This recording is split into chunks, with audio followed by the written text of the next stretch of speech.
I am sure sports. You know me there, from coast to coast representing. I mean, I say this is righteous representing for Omar. You don't know, come get the sports over here from near and far. Boy.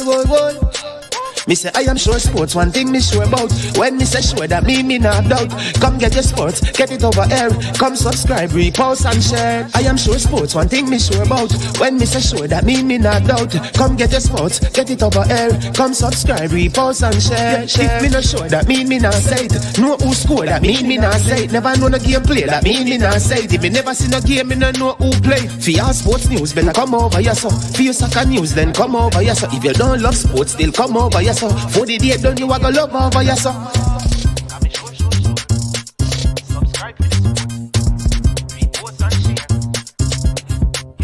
So when it comes on to behavior concerning football, Jamaica is decent. I am sure that if we can get all of these things done, set in place by the end of April, it gives us enough time before the World Cup campaign. Not afraid of no Brazil, no Argentina with these crapper players. We are good enough. Remember to like, subscribe, share. Listen, comment, let me know what your thoughts are.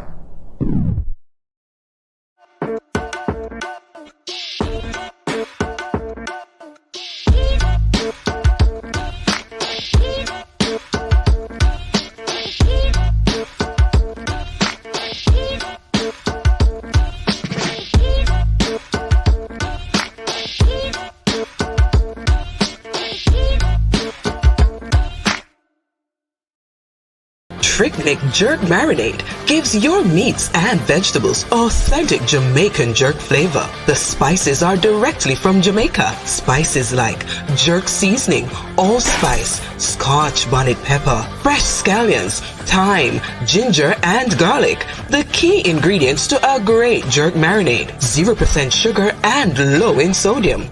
You want to try it?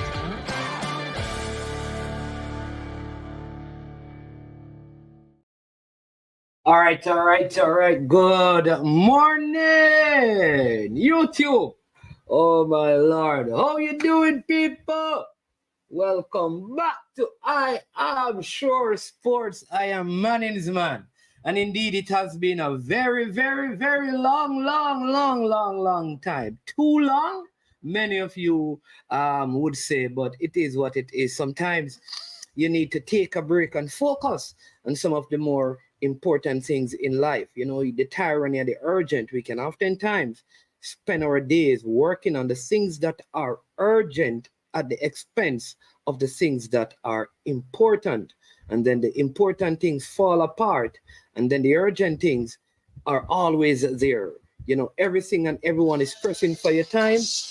But here's the thing, even though they are pressing for your time, you must always make the priority of your life focusing on those things that are important. Again, thank you for being a part of the platform. Those of you who checked up, who called, who asked, man, is everything okay? I'm so grateful for that. Really appreciate the checking-ins, the call-ins and stuff. For many of you may have said that, boy, Mannings did not reach out, he didn't say anything. Just understand that, you know, life sometimes comes with a lot of stuff that you have to deal with. And you just have to do what needs to be done, right? And then, you know, I felt like there was a period when the space was getting very, a little bit too toxic, a lot of disrespect, and I just never want to be a part of it. So I just took a break. I took a sabbatical to just allow a lot of the fluff and all of that thing to just go away. And then we can come back and discuss football in a real honest and true sense with respect for one another.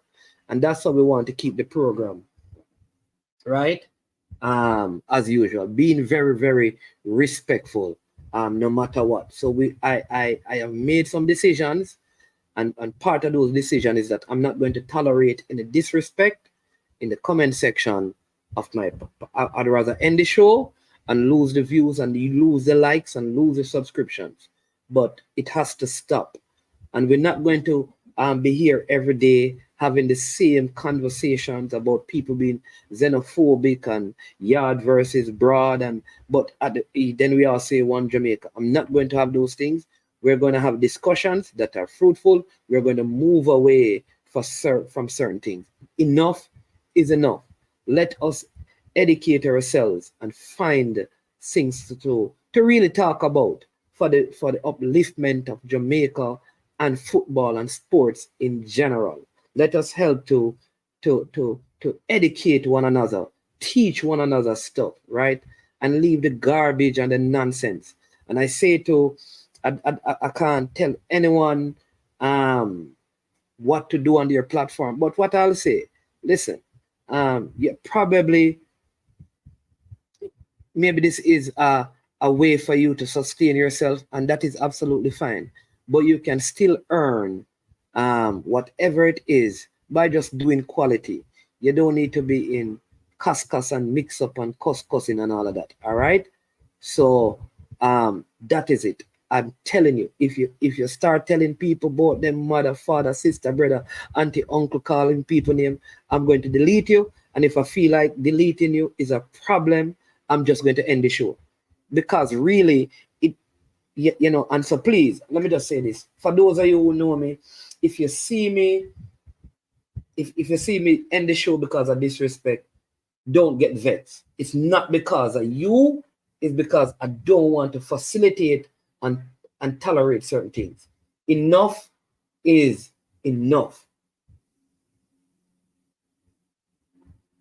Right? And listen, I know the people them who give trouble, because there are some people who come on the platform, they're just giving trouble, right? And that's them. They just give trouble, but deep down, they don't have any disrespect, right? They will come and they will give me a hard time. They will give you a hard time, but they're not being disrespectful, right? So we're not going, like Mario Russell will say, man, you don't know nothing about football. You're a joker. No, we're not going to delete because of that, because we understand. All right. So please, yeah, all right. And I say Omar Fowling, I heard what happened with Travis, and if you ever talk to him, here's what I did. I personally called him, and he will tell you this, and told him that he was wrong. I told him he needed to apologize, but listen, me talk to him. If he don't want to do it, up to him. I'm gonna tell him the same thing, because I'm not afraid to speak truth. All right. I can't get any further without looking to the hills from whence cometh my help. My help comes from the Lord. So Most High God, we thank you and bless you. I thank you for every person on this platform. We live in a world where, people die every day, every moment, some from sicknesses and accidents, just all kind of things. The pressure is on. People commit suicide, and families are being torn apart. And marriages are being torn apart. But we really thank you, Lord God, that we have breath in our lungs, and we thank you that you are the Most High God, and you can keep and you can preserve us. So I pray for every young man and every woman on the platform watching and viewing, and I pray that the hand of the Lord will direct them, that the God Almighty will give them the wisdom they need for every one of life's circumstance. I pray, according to Philippians, that they will know that they can do all things through Christ who strengthens them, that they will not give up, but they will trust in the Lord with all their hearts, and lean not on their own understanding, but in all their ways they would acknowledge you, the Most High God, and you would direct their path. I pray that we will also realize that apart from you, we are nothing. And what is impossible with man, it is possible with God. May their dreams and their aspirations and the vision for their life be kept alive. May they ever hope and ever believe that all things are possible.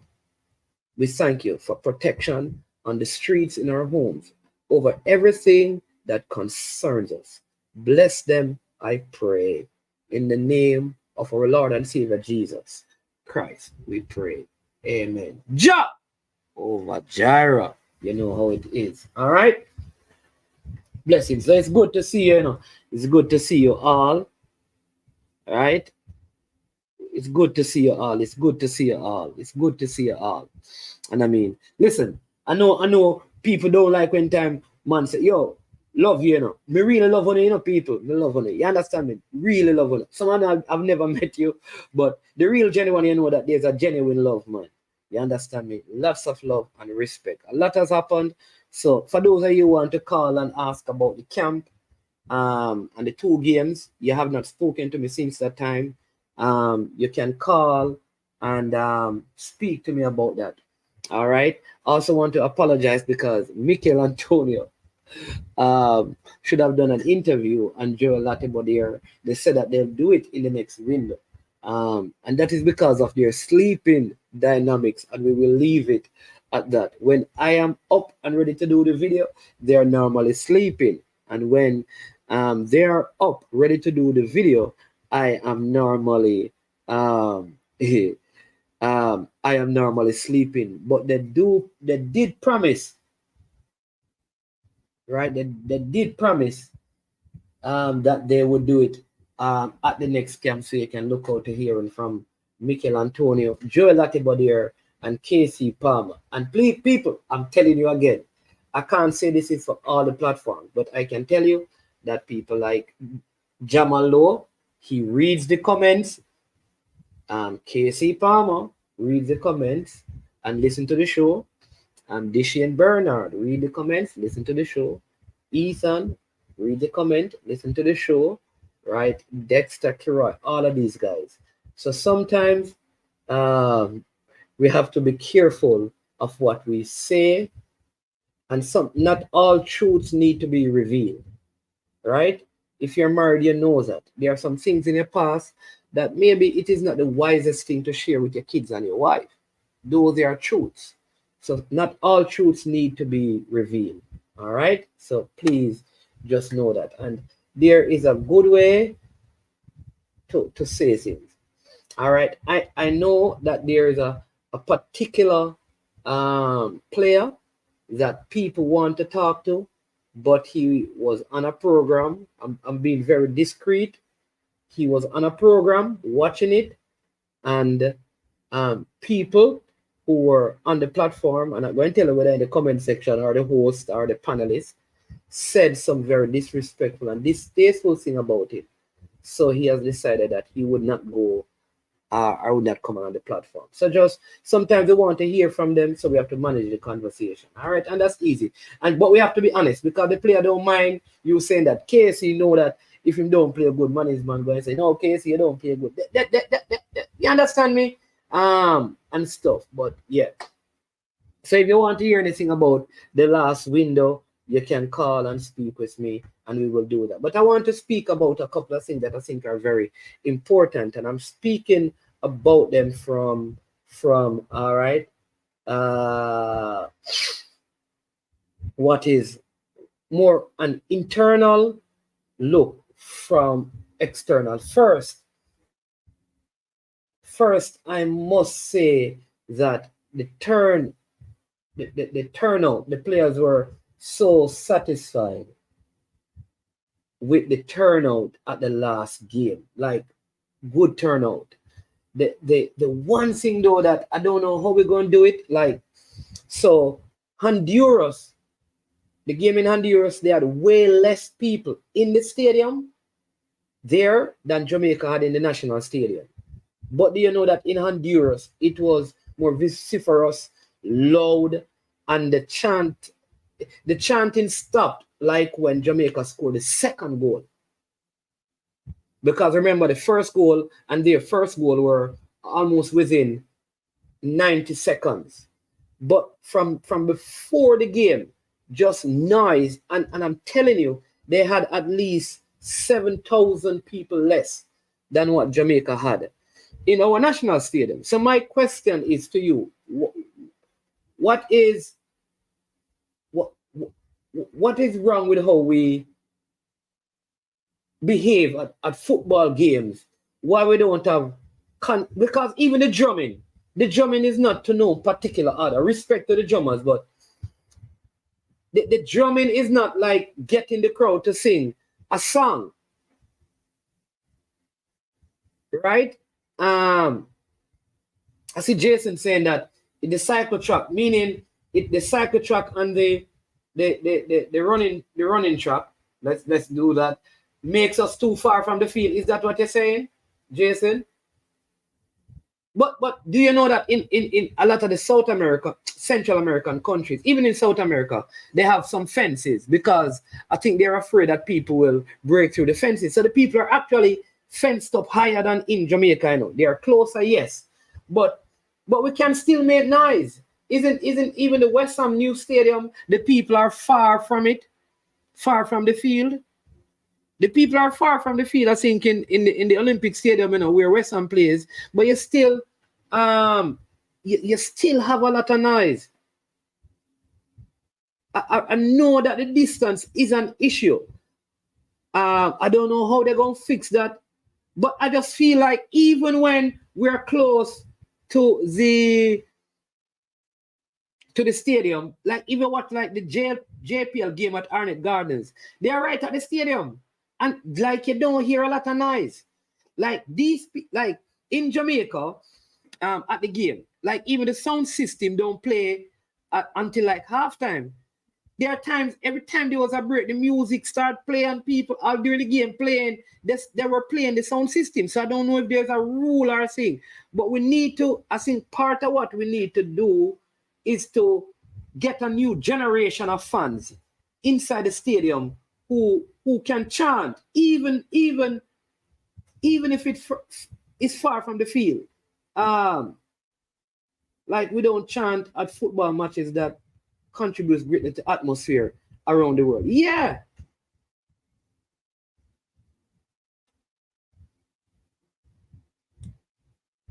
Like we don't chant. It's like I don't know. Like I think we can do better as fans. Like Honduras had less people in the stadium than Jamaica, and they did a Mexican wave. We had like close to 19,000. We didn't even try to do the Mexican wave.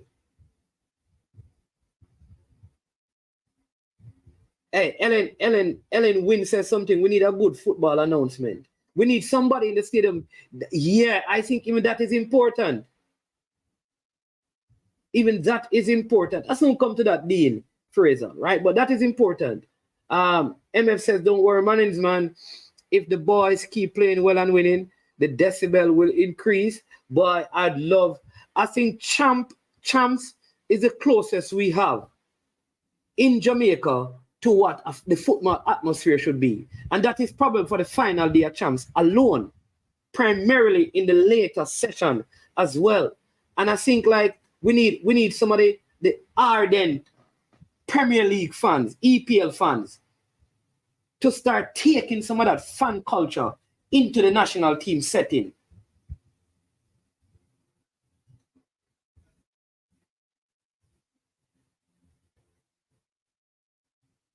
That's what I see. So I'm hoping that like some of you, when you go to the games, do you chant? Do you make noise? Are you one of those persons? Are you just want to sit down and watch the game? And like I said, big up to the band in the stand, but we need more than that. We need like chants, we need like songs, we need like some clapping thing going on at different junctures in the game. We need to know that we're going to have Mexican waves. We need that.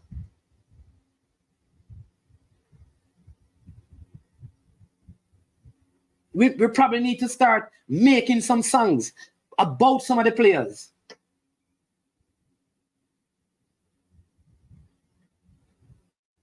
You see when the Honduran team coming out and they calling the names, like the sound system blasting, the crowd, it sounds like a roar. And I think how the stadium is, I think the fact that they are closer to the field also contribute to that. But we need to create that sort of culture, right? In the whole thing. Like the other thing is that, of course, I don't know what outside is like, but the unavailability of the jerseys for sale in Jamaica, I think is a major impediment. I'm going to tell you why. So when you're going to most of the places that we have gone and played games, you see when you're going to those places, the streets are lined with the jerseys for sale and all different kind of things, scarves and jerseys and flags and pom-poms, what they call it? You have some little stuff that they make from that wool that they wear around your neck. All of those things are there. Whistles. You have stuff, toys, all kind of things are being sold. I don't feel like even merchandising, Jamaican things outside of the stadium happens when in a time when we have 90. Remember, Honduras has a larger population than Jamaica. They had at least 7,000 people less than what we had. But they had more merchandising around the stadium area than we had, possibly at our national stadium with Jamaican stuff. You should have been all kind of Jamaican merchandise selling.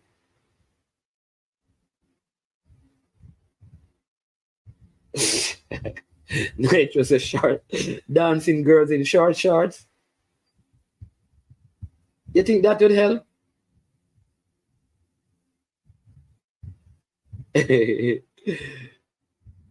Yeah, Peter Misty, that is true. That is true. Big up Simon Preston. Yeah, man.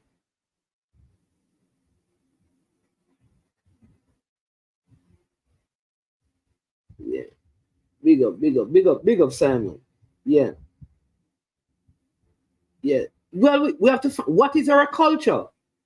Is it that then we need the artists to perform, but we need to do something to keep the decibel levels high and to keep the fans going?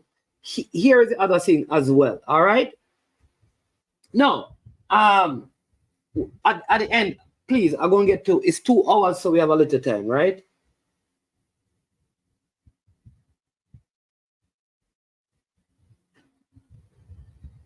Yeah. All right.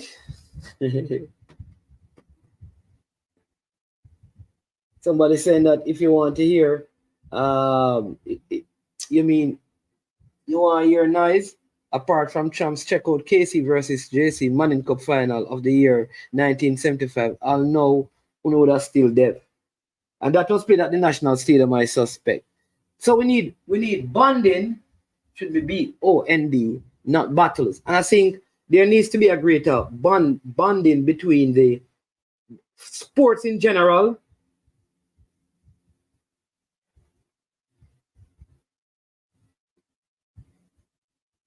Sports in general. Yeah, man, Peter, you can call in. Kyle, you can call in, man. Yeah. Sports in general, right? So sports in general.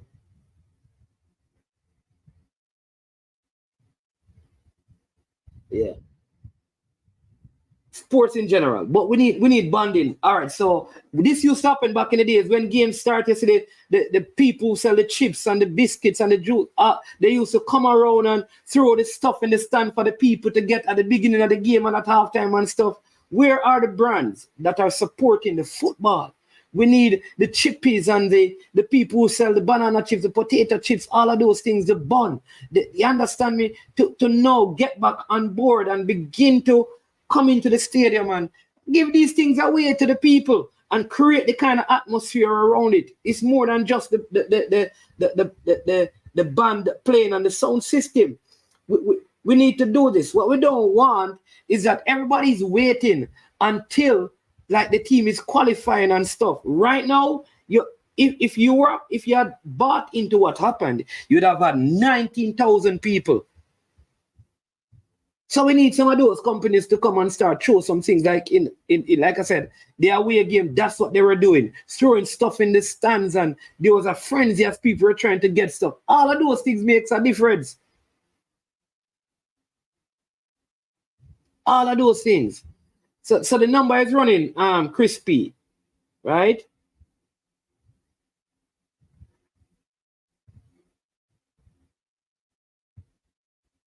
Yeah, we need that. You understand me? So if any of you connected to any of those people, let them call probably the JFF office. You know, they probably can talk to me, or 876 Street.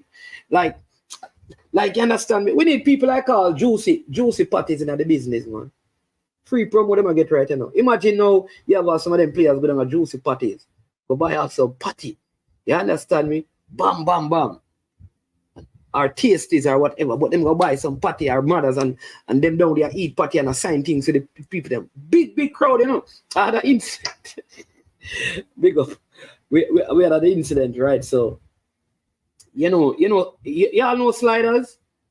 You know the slippers that footballers wear. They call them sliders. There you go, Conrad Simit, the sponsors. You know sliders, people, everybody know what they call sliders, and we need to show them. You know the slippers that them call sliders that footballers wear? Hold on there. We have a caller. Look, hold on there. What's going on? Hold on, let me see if I can. Hold on there, Peter. People, just say yes if you know sliders, and then we can finish. Now, if you don't know what it is, then I can explain to you. Some call them sliders, some call them slides. It is, them have them in Adidas, Nike. Almost every brand have them. All right, let me just take this call, and then we'll come back to that. My friend Peter, good afternoon. It's morning. Welcome to the show. Yeah, man. Good afternoon. It's afternoon where I am. Greetings. Greetings to you, man. Blessings.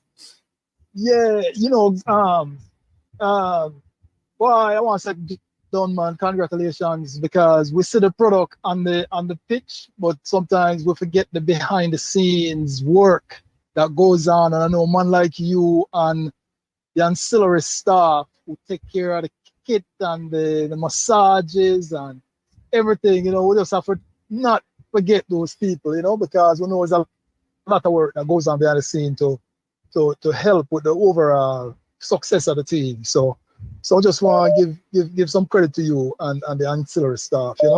That is a wonderful job. Yeah, man. Thank you so much. Man. Yeah. So there's two things that I want to talk about where I listened to the Sports Explosion program and some callers to the program that went to the game. I don't know if you know this, but since you're on the subject of, noise in the stadium, I heard that they seized all the Vuvuzelas. Oh. What do you feel about that? They were seizing them at the gate. Oh, I didn't even know that.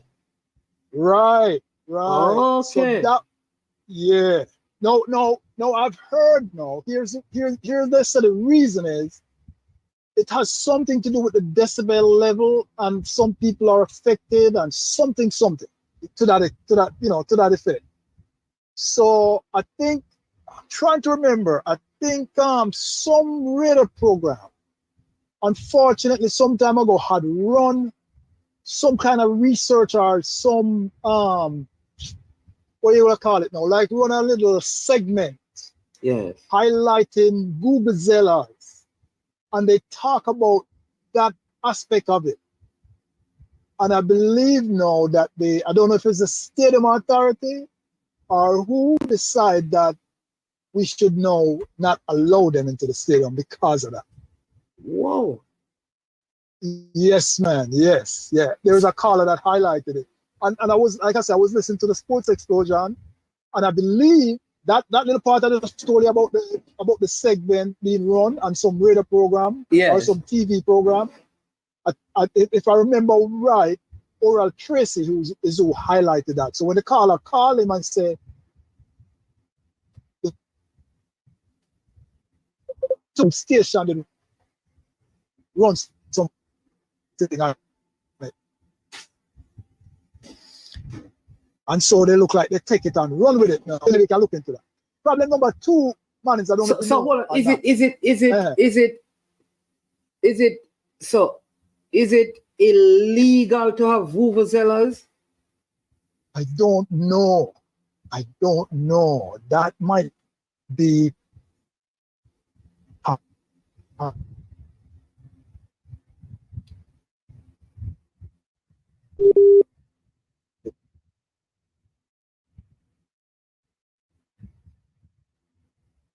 Oh, yeah. Somebody said, Lee Young said it for real, that they were confiscating the vuvuzelas. So I want to know, is it that they are illegal? Or, somebody was saying that they were not allowed for the Grand Gala either. Well, I didn't know that. Yeah. So maybe, you know what? Maybe the absence of the vuvuzelas was part of the reason for, because the Honduras game, it was almost like in silence. I'm telling you. except for the drums. Right. Yeah. You mean the Cuba game you're talking? Yeah, sorry, the Cuba game. But they had Vuvuzelas in Honduras, though.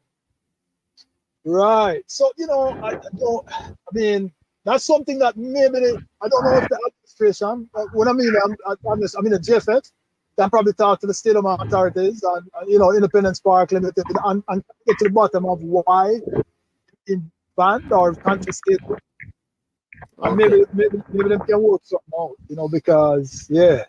All right, but you were going to make a second point, yes. Yeah, the second point now is that also one of the callers to the program who went to the stadium said that, and there's more than one caller actually said it. They said that when they got to the stadium, there were no bleachers ticket being sold. They were told that there were no more bleachers ticket. That's what they were told. And even though the bleachers was not full, and we're talking about prior to the game starting the money. Apparently, is 35 minutes after the game start that bleachers tickets start to sell again. That's why you see so many people coming to the stadium late. So that's another blunder. So what happened is that those people could not buy the tickets online. They wanted to buy like tickets at the gate. Yeah, those are people who are buying at the gate. And the Jamaican public, you will have people that want to buy their ticket at the gate. And you have people who just make last minute decisions and say, well, I saw something in Honduras that I would say people probably can try. So if you have the money, it's what, $1,500 for a bleachers ticket, right? Yeah, well, yeah. It's 1,500, right? 1,500. Right. So if you buy 20 of those, that's like $30,000. So if I were out there, I would just buy 30 tickets, and then I would print them, and then I would go to the gate and sell them to people for $2,000. Yeah, but here's a problem. Here's a problem, man. And then I make what? It's 20 times 500. I make $10,000. That's my toll and gas. Well, here's a problem. Here's a problem. Because I don't. You might have somebody in authority that say you can't do that, right? Why? And number one. So if I live, hold on, Peter. If I live in Manchester and I go online and I buy 10 tickets. Why I can't sell back the ticket to you? What is wrong with that? I agree with that, But the tickets to the national stadium shouldn't have to deal with that. It sounds to me like it was a case where they just didn't have printable something. Somebody said it is illegal to do what I've suggested. So yeah, man, I think so. Okay, so if I buy a ticket, I can't sell it back. So if I had 3 tickets on my family and I said we're not going to the game, if I sold them back for a higher price, that's scalping and that is legal. I don't know. But remember, man, you're talking about it was 17,000. The count was 17,000 people at the national stadium. Yeah. So you're talking about a large mass of people. So even if several people did that, you understand what I'm saying? They still could not help the thousands of people that needed to get into the stadium. And so that is a problem. They need to have the tickets. Because the people were led to believe that tickets were sold out. No, grandstand tickets. You know what happened? There was some issue, it seemed like, with the ticketing thing, because I wanted to buy a ticket for grandstand. And when I went on, it said sold out. Then somebody went on like 30 minutes after me and got tickets. When I went back on, it was it was then sold out again. So it looked like blocks of tickets were put up back on the site. I don't know how, I don't know what happened. So, but I know that there were always bleachers tickets available. But that's a good thing to bring up, that whatever they were doing, it is sad though that people have to wait until the 35th minute to get inside the stadium. 35 minutes to come into the stadium, but that's why the stadium looks scanty before the game starts and at the start of the stadium. Because I'm watching my TV and I'm saying, why Jamaican people love go things late? So late, because But the people were there. Them just couldn't get in because of bleachers ticket. Oh. Till 35 minutes later. And also another caller highlighted something with the parking. Apparently, I don't remember what he said, but it sounded like the parking situation was a problem as well. Parking is always a problem because the main parking lot is going to be full. Generally, so you always have to find places to pay to park and things because you don't want to park your car on the road. So parking is always going to be, we just don't have. Always gonna be a problem. Yeah. This is, remember now, this is not a full stadium, The stadium was probably 11,000, 12,000 short of its capacity. So you can imagine when you have a full stadium, you're gonna have major issues. Yeah. Because everybody driving now. It's not like in the days when we live in Jamaica where the average person doesn't have a car. Everybody now have a vehicle. But another thing too, somebody also mentioned the gate. They said they need to open more gates. Yes, man. Yeah, that came up in a briefing afterwards that some of the gates were not opened. I think what happened, people, I think like they never guarantee because the tickets got so late. Though grandstand was so all the grandstand gates were open. The bleachers gate, a lot of them were not open because it's almost like they never expected the amount of people. So now it may be different for the return leg of the Honduras game, seeing that you kind of have some indication of the turnout. Well, you just lead into my next point because that's what I was going to say to you now, Mannings. I don't know in your capacity, but this needs to be brought to the relevant authorities that we cannot make this mistake in the Honduras game because we know we're going to have a bigger crowd. Yeah. You understand? So we cannot afford to have this happen again. Yeah. And so the GFF and the stadium administration need to get together and plan this out so that people then go. Because guess what? If this happen again, then you're gonna have people being turned off. Absolutely. Yeah. And we don't want that. We want the momentum to keep building, So those are just the things I want to highlight. All right. Big up Peter. KC looking what them drop. Almost 20 love. What kind of football going on there by KC? You know I'm a 40s fan, brother. Oh, I know that you're a 40s fan. Peter. No. Peter. The people who have been on my platform long, trust me, I know a lot about them. Just but the closest I come to saying anything that I'm a 40s man is when Mr. Speed was on your program, But I said to him one time, I come from the better side of North Street, and then them start talking about the party shop. I don't remember that. Yeah, man. Yeah, man, but you are very astute because if somebody tell you they come from the better side of North Street, you are automatically know. You know what? Let's not go there. Let's have Andy Williams and Andrew Price and all of those people coming for me. Piss off your jaw. There you go. All right, let's leave the respect. Yeah, man. Yeah, man. All right. Respect. Yeah, man. Before the game says, and that was Peter. Remember, you can call in and let your voice be heard. He says. We have Tigat who has joined us. He's at work as usual. We'll allow him to come in and say his piece. Some countries, Brazil, Argentina, and England and Germany have all banned vuvuzelas in stadium because of the noise level and the potential for hearing damage. Are vuvuzelas banned in CONCACAF? Let me say this, Andre. Did they ban it because it is at a noise level? Or they ban it because of the fact that it was made by what we call black people. I don't know.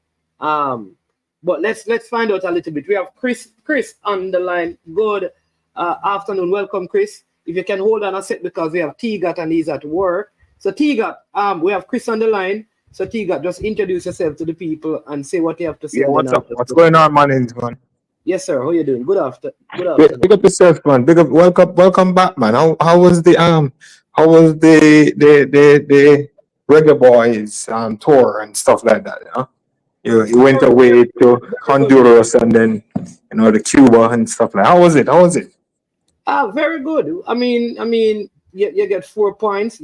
I think we could have won the Cuba game if we had made the most of our opportunities and stuff, but it is what it is. We went in a difficult atmosphere in Honduras and got 3 points. So we just need to go to Nicaragua on turf because that is where it is going to be played and see if we can, get 3 points there. I think once we top the zone, which puts us in good stead for the second, the home and away quarterfinal tie, which we may end up, depending on where we finish, getting Panama or Canada, because they're the third and fourth ranked team. Yes. Okay, good. All right. On the title, let me see you have Mason Greenwood and stuff like that. So any live reports on Mason Greenwood? All right. Let me take the caller and then I'll come back to that. All right. So I'm going to All right. respond to that. Yeah. All right. Chris Legend, good afternoon again. Sorry about that. What say you? Thanks for having me. You're welcome. I was on a particular show the other day, and I made the suggestion to the guy that I'm going to make, and I said, you are the best person for me to make it to, because you have direct contact with the parties who will be involved. And the suggestion is that why don't we? I mean, I don't know if it's been done. If it's been done, correct me. But why don't we inculcate our Jamaican players who are born overseas more deeply into Jamaica local football, like Ethan Pinnock or Mikel Antonio. Why not offer them ownership stakes in the local Premier League clubs, so they can have more direct contact with Jamaican football? That's a good idea, but who says they want to be like involved in football to that extent? It could be offered. I think it's a very good idea, but first I think you'd have to gauge whether or not the players have that sort of interest. I think it's a fantastic idea if they would, but if you look at even our football, we have had other footballers as well who have left from Jamaica. Ricardo Fuller, Ricardo Gardner, Tyrone Marshall, the Freddie Butler. Most of these guys they are not involved in any of the football clubs in Jamaica. So why would like the other guys be interested? Maybe footballers don't want to be long-term involved in football. You think about some of the top footballers in the world from Brazil and all over the world. They don't go back into their nations and like invest in purchasing teams. But I think it's a very, very good idea. What I'd love to see, and I know that there is at least 2 players in the present group of players out of England who wants to work with the government to get land because they want to establish academies in Jamaica, which I think it's a better proposition because it's building from the grassroots levels. I get what you're saying, however, if you don't ask, then you don't know. You understand? And also because Jamaica is not. Let me tell you why I think something should be done in this way. So because Jamaica is not. Jamaican players are not. They don't have the name ID as Brazilian players, for example, right? So if a coach inside the Premier League or any other top league has to choose between a Jamaican player and a Brazilian player, they're going to go after the Brazilian player because of the name ID. You understand? Yes. But however, all we can get around that is use our players who are born overseas because they have intimate contact with these clubs and you manage know that relationships are very important. So when these players call, say, Manchester United or if Mikel Antonio call West Ham pertaining to a Jamaican player, that call will be received. You understand? Yeah. If Bobby Reid call Fulham or call Leicester regarding a Jamaican player, a young Jamaican player, that call will be picked up.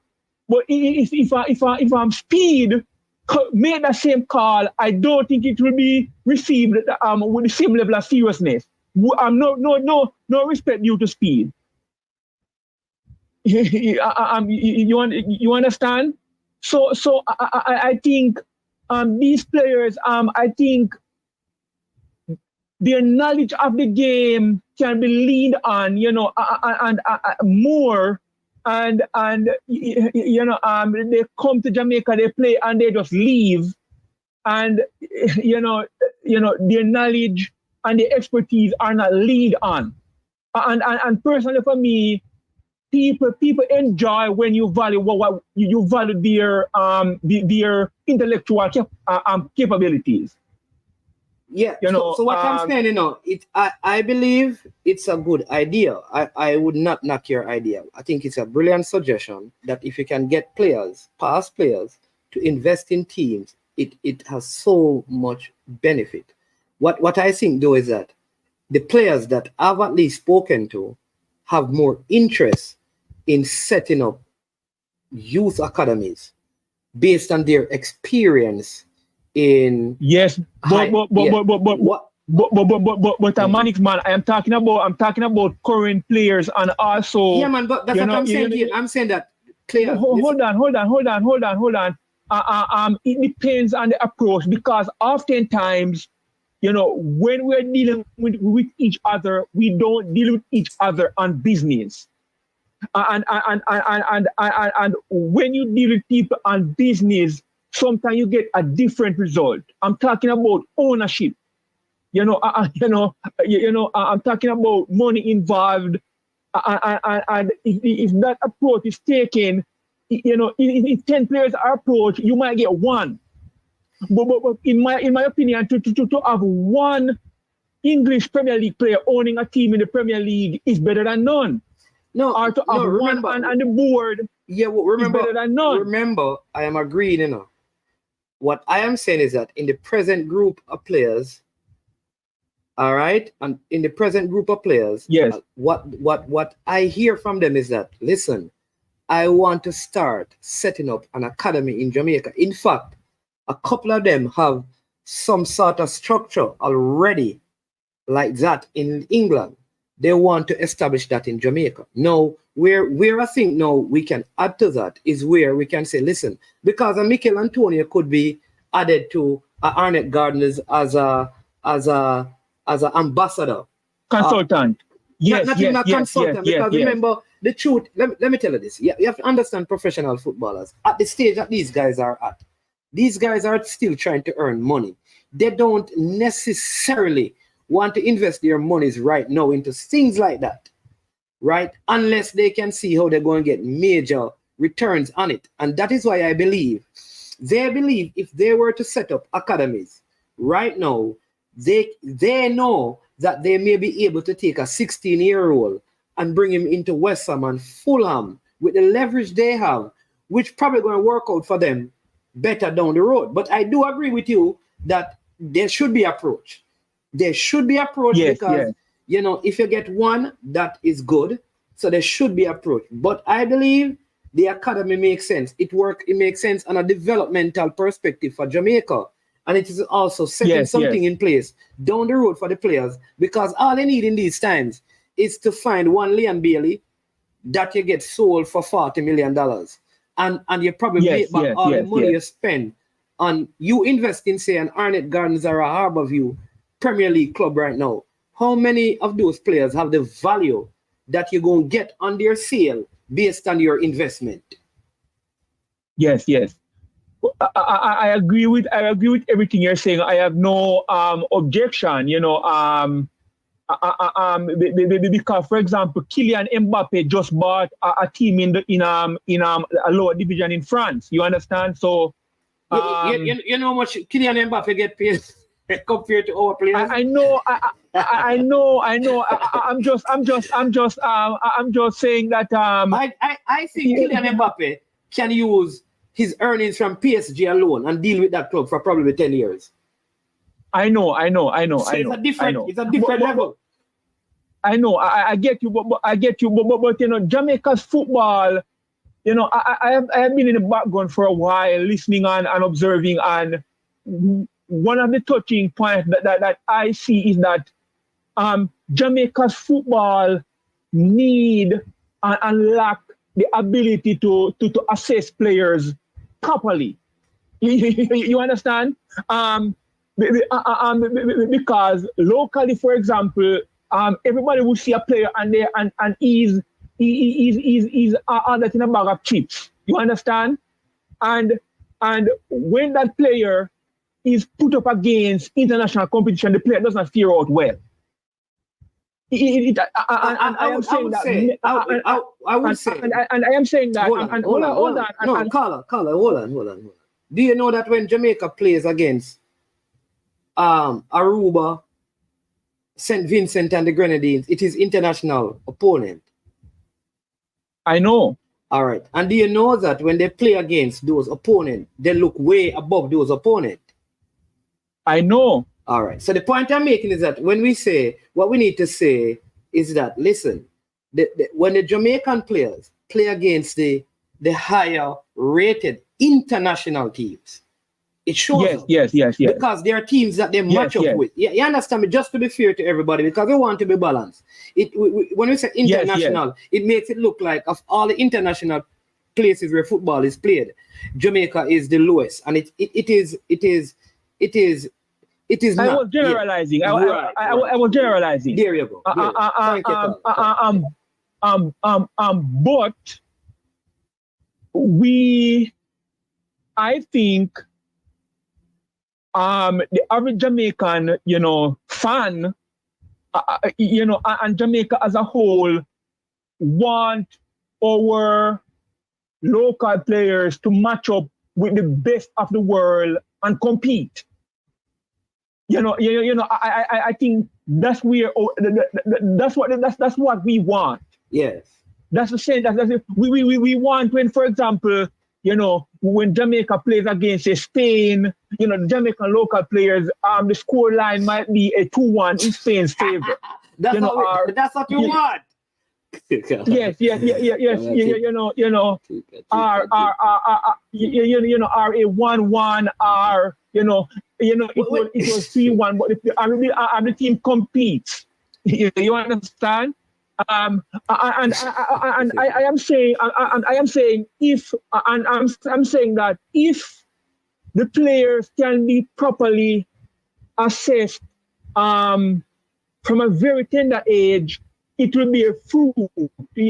For example, what 10-year-old soccer player should know? Should he be able, for example, say he's a forward, should he be able to use both feet effectively? Does he scan the field properly? Is he positioning properly? And I am saying that type of knowledge can come from the English-based players. But that is why it has to begin at the grassroots in academy system, because this is my opinion. I think the players in the Premier League, for the most part, are like 20. Like the better players are probably 20 and above.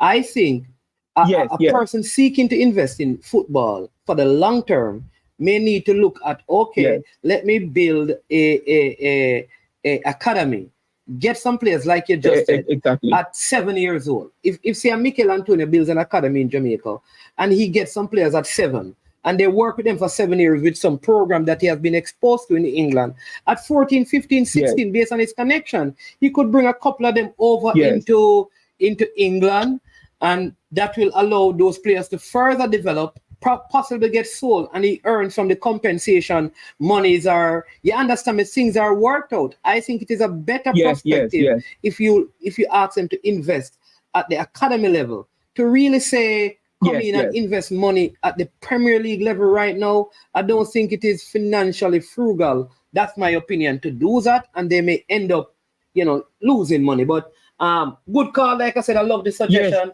and it just need to need a little bit of time.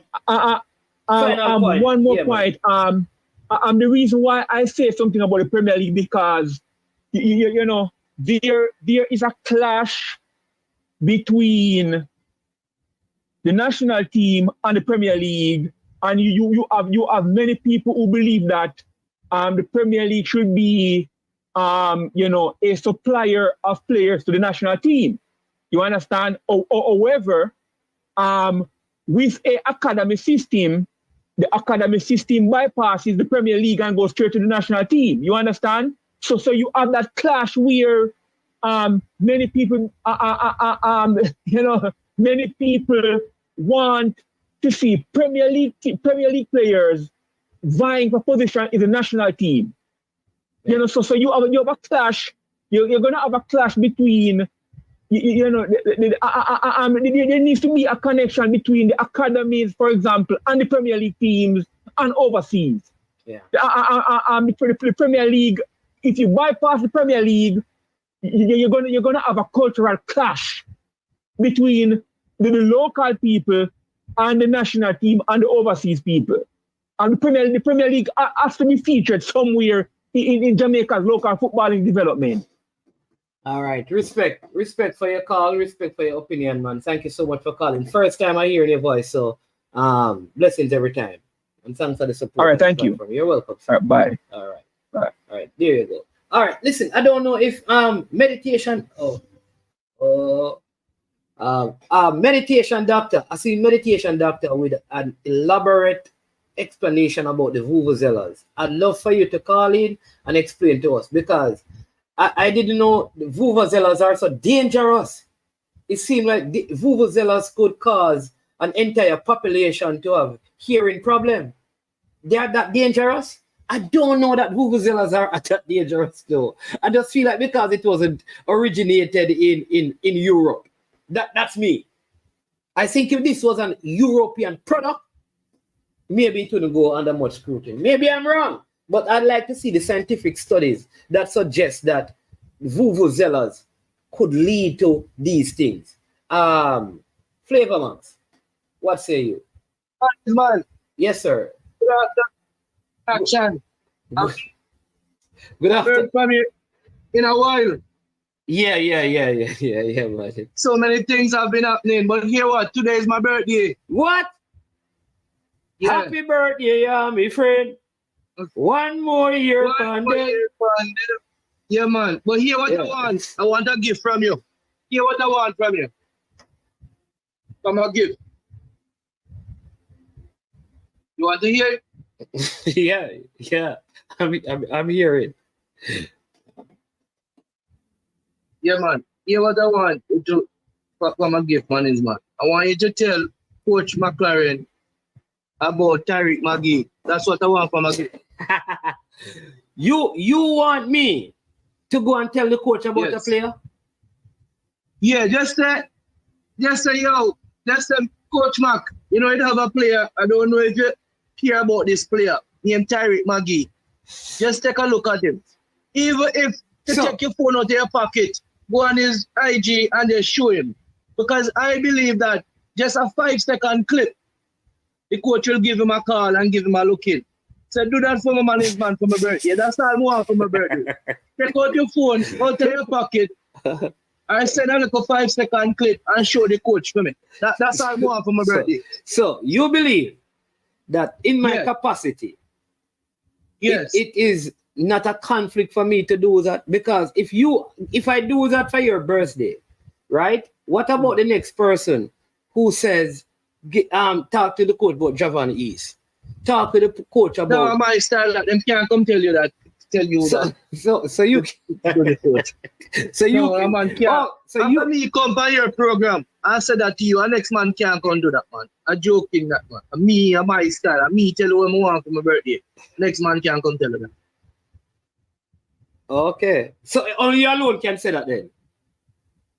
Yeah, because I me come up with it. Any man come up and say that as them a follow. They're not serious. If them is serious, them would tell you that first. Okay. So do that for me. I can't promise. Your phone. I don't think that I've never done that with any of the coaches that I've worked with. I don't. Yeah, but nothing is wrong with that. As a Jamaican, of course, something is wrong with that. Of course, something is wrong with that. What is wrong with that? Like, tell me, what is wrong with that? I am not supposed to go to the coach and tell him to look at this play and that play. That is not my role. No, you know, look at him to say, yo, select this player. You know. So what am I telling? So if I'm not telling him to select the player, then what am I telling him about the player? Just to look at the player and leave it. And leave that. Leave everything to you. Don't say anything else. Just take out the phone out of your pocket. Go on his profile and show him a 5-second clip and walk away. That's all. Nothing more. Okay.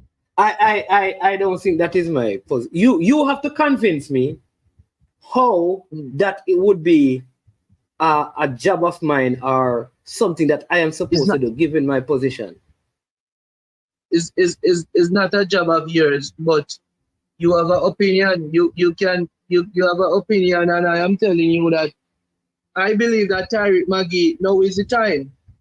And I am because sometimes some people out of sight, out of mind. Some You people know what I want to ask you. What I think you should try and do. I think this is a better idea. Is at the coach's next press I'm open for suggestion. Yeah. So you're happy because Arsenal beat Tottenham, but let's not go there right. But we're not talking about that yet. Well, so let's get past this thing, right? So it would be good if you know persons who are going to be in the press conference when they're asking about players that they say, listen, can you, for my birthday at the next press conference, can you ask the coach about this player? I think that is the place to do it because the press is free to ask those questions. But I don't think in the capacity that I am. Simon too. All right then. All right. So, but Simon is not in the press to ask questions. You have persons like you have military Guna, you have T-Dot, you have Dre Anywhere the correspondence, you have Brian Mightin, you have Unseen, all of those persons, Siobhan Peart, all of those guys are Eddie Guna, all of those guys are normally in the press conferences. All right, so no, that's a good suggestion. Yeah, but you are one, medium, Simon is one, and I will continue. The work don't stop here. So how did the coach? You don't think the coach probably would have watched Norman Campbell for him to have called him, and therefore no, I think somebody suggests in my opinion, everybody that is playing all the players that are in the squad right now, they would have been suggested too. The coach, somebody would have suggested them. But do you know that the coach did say in his early press conference that Hal Grimson had a database of all the players? Yeah, but Hal Grimson, Tariq Magee not. He was on the list. He was on the list. But he was on the list. Hal Grimson did use him though. Yeah, he used him and threw him away. And just like other players we Hal Grimson used, and they did not look good on Hal Grimson. But no, they look like prime Messi and prime Ronaldo and Coach Mark. I think Maggie will be one such player. All right, Fever Box. All right, let's see how it goes. Yes, go ahead. We'll see how it will work. Arsenal, very good victory management. A depleted midfield, but we played very well. I am proud of the boys management. We dig very deep, and this is something that has been lacking in our side. That cojones, that fight, that we have winning games dirty and hard. And I think management this season, I think with the players that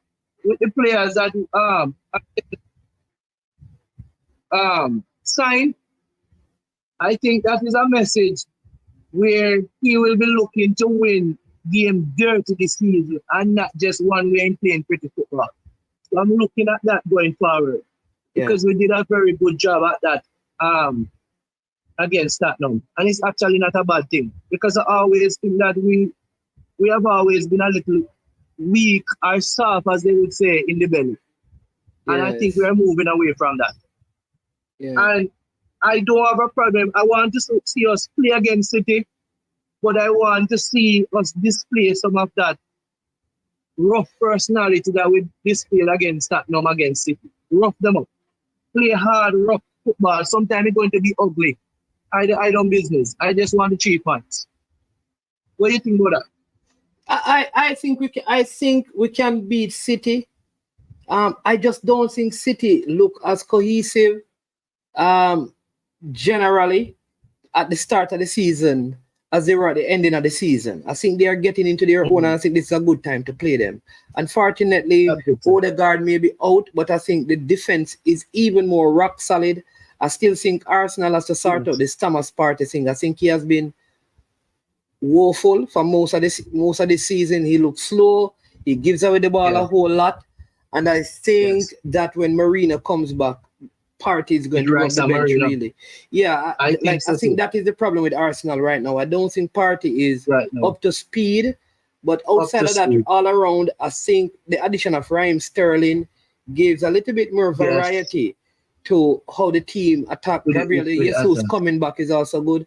I also think Arsenal need to watch Trossard. Trossard has had this throughout his career, that he's at clubs and he's coming off the bench and doing well.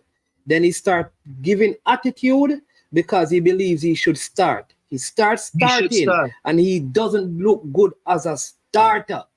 And that is one of the reasons why they Brighton were quick to release him. And I realized that he's having the same attitude. I don't think Trossard is a starting player at Arsenal. At Arsenal. 1 year, I like how 1 year look man is man. I like the player. Yeah. I think this player can be a star for us. Yeah. Yeah, man. So big up yourself, man is man, and spread the word, right? I don't know. I don't know what I think you should do, boss. I don't know about spreading no word. No, but I'm going to do it. I am open for suggestion, and I am going to do it. I am going to do it. But right now though, all right, let's look at I'm just putting this out there. So the game against Cuba, you had Bobby Reed, you had KC Palmer, and Lati Bodier. I think Lati Bodier has looked superb in CDM, and so too has, especially in that first game, KC Palmer. Right? Bobby Reed did well, and he can play multiple positions. I am saying that if you were to, according to you, add McGee, who are you going to take out of that? Easy. Very good question, and I have an easy answer for that. When you look at the makeup of the team, we have a lot of defenders, surplus of defenders that we don't really need and probably not going to ever use. So I think we can drop one of the defenders and add to the midfield that we already have. Oh, so you're not planning on starting McGee? No. Okay. He's not going to come in the team as a starter. So here's my issue. He's going to come. Here's my issue. And if I believe that if a player is going to come in a position, he must be able to start in that position. Because, watch this, all I'm saying is that you're removing a defender to add a midfielder who you don't think is going to start. That is also questioning the quality of the player. You don't think so? No. It's a defender that have been in the squad and haven't get allocated, no start, and don't look as if that defender is going to start. In fact, that defender currently don't have a club. Our defenders, they are not getting game time. Which defender don't? Maggie is more likely to get a game if he comes in midfield than that defender to get a game. Hence, I would. So you're saying that the team has too many. So watch it. So let's. This is just completely hypothetical, right? Yeah, man. So Leon Bailey comes back in because he was out. Yes. All right. So you remove the defender, according to you, and put in Leon Bailey. Where does McGee go in? Well, I really was looking at you remember when Leon Bailey was picking the squad? When Leon Bailey was picking the squad? Yeah, and he was removed because he got injured. That player that replaced Leon Bailey going to replace that player. So, though the team have too many defenders, you're going to replace Leon Bailey with the player that replaces him and then take out a defender to add in a midfielder instead of bringing Leon Bailey to remove the defender. Exactly, because we're don't laugh because don't laugh. Why are you laughing? That player was never if Leon Bailey wasn't injured, that player wouldn't have been here, you know. And that player is essentially playing in Leon Bailey position. So Leon Bailey come get back his position. The midfield is still short. Right, but I am saying the midfield is still short. I am saying that. So the player comes in, which would mean we're just being logical. If Leon Bailey is out, right, a player comes in for Leon Bailey, right? You are saying that we have more defenders than we should. Yes. All right. So why would I remove a next forward player? Why wouldn't I just remove a defender, seeing that we already have too much, according to you, and add Leon Bailey and keep the other player? Why wouldn't I am saying to you, good, you can do it that way. But I am saying, in order to get a midfielder where we are short in the midfield position, I would just replace that player that was never going to be there if Leon Bailey wasn't injured and put back Leon Bailey. And Okay, then put so- in Maggie. No, So you believe if that you player want, needs, you can so, no, what I'm also saying, remove. so you believe that Mhm. player needs to be dropped then? That replace Leon Bailey? But is Leon Bailey coming? No, what I'm saying though What do is you that mean? I can replace a player, but I may have replaced a player, but I did well enough to keep a spot. But he did not do well enough. Oh, if you want don't to go think down he that did road. well enough? No, I don't know. And the coach, I don't think the coach thinks so either because the coach dropped him after the first game. Okay. And he did not cover himself in glory in the second game either. Okay. And the first game against Cuba where we played well, man. I am showering glory up on the team. We did well against Cuba, but we still wanted something extra to break them down.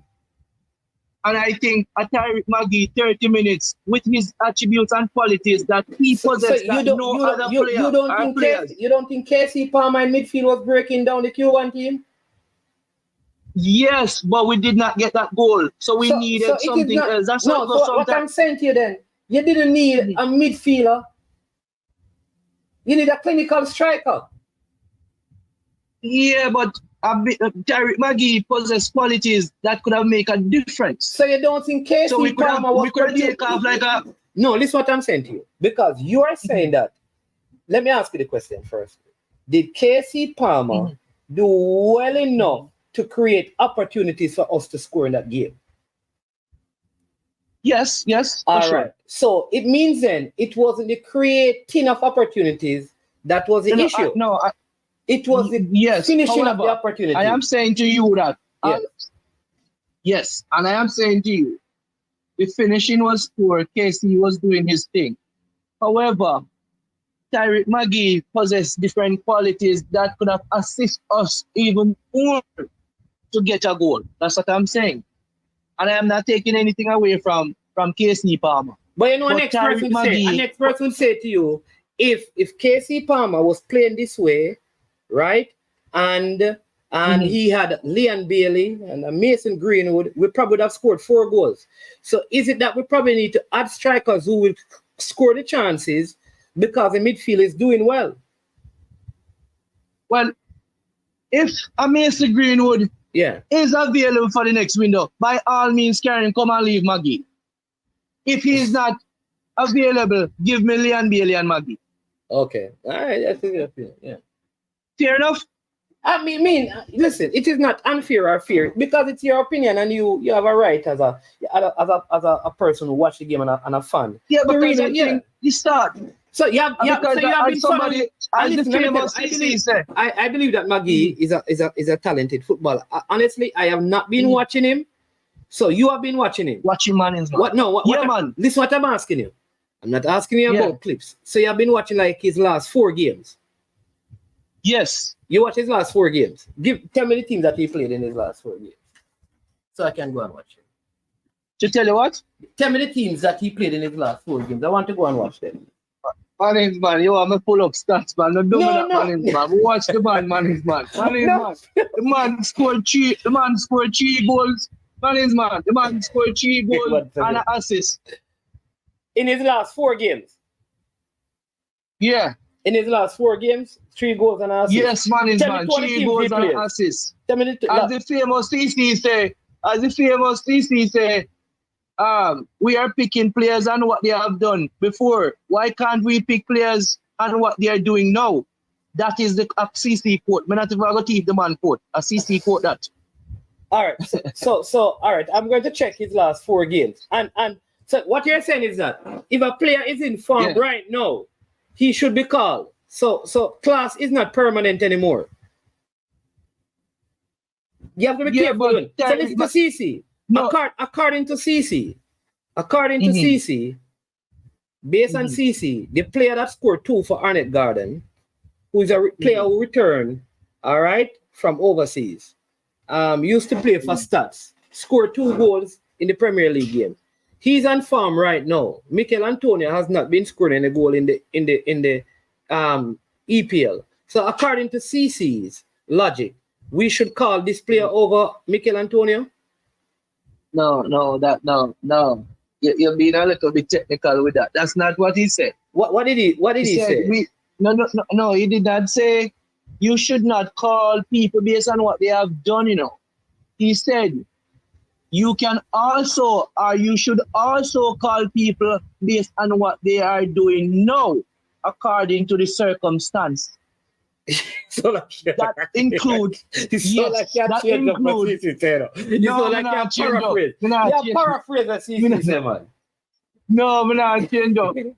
When you look at our squad, and he's right, when you look at our squad, we are merely picking people based on what they have done before. So nothing is wrong with us picking our players based on what they are doing now, based on the circumstances, meaning based on who they are vying for or going up against for a position in the team.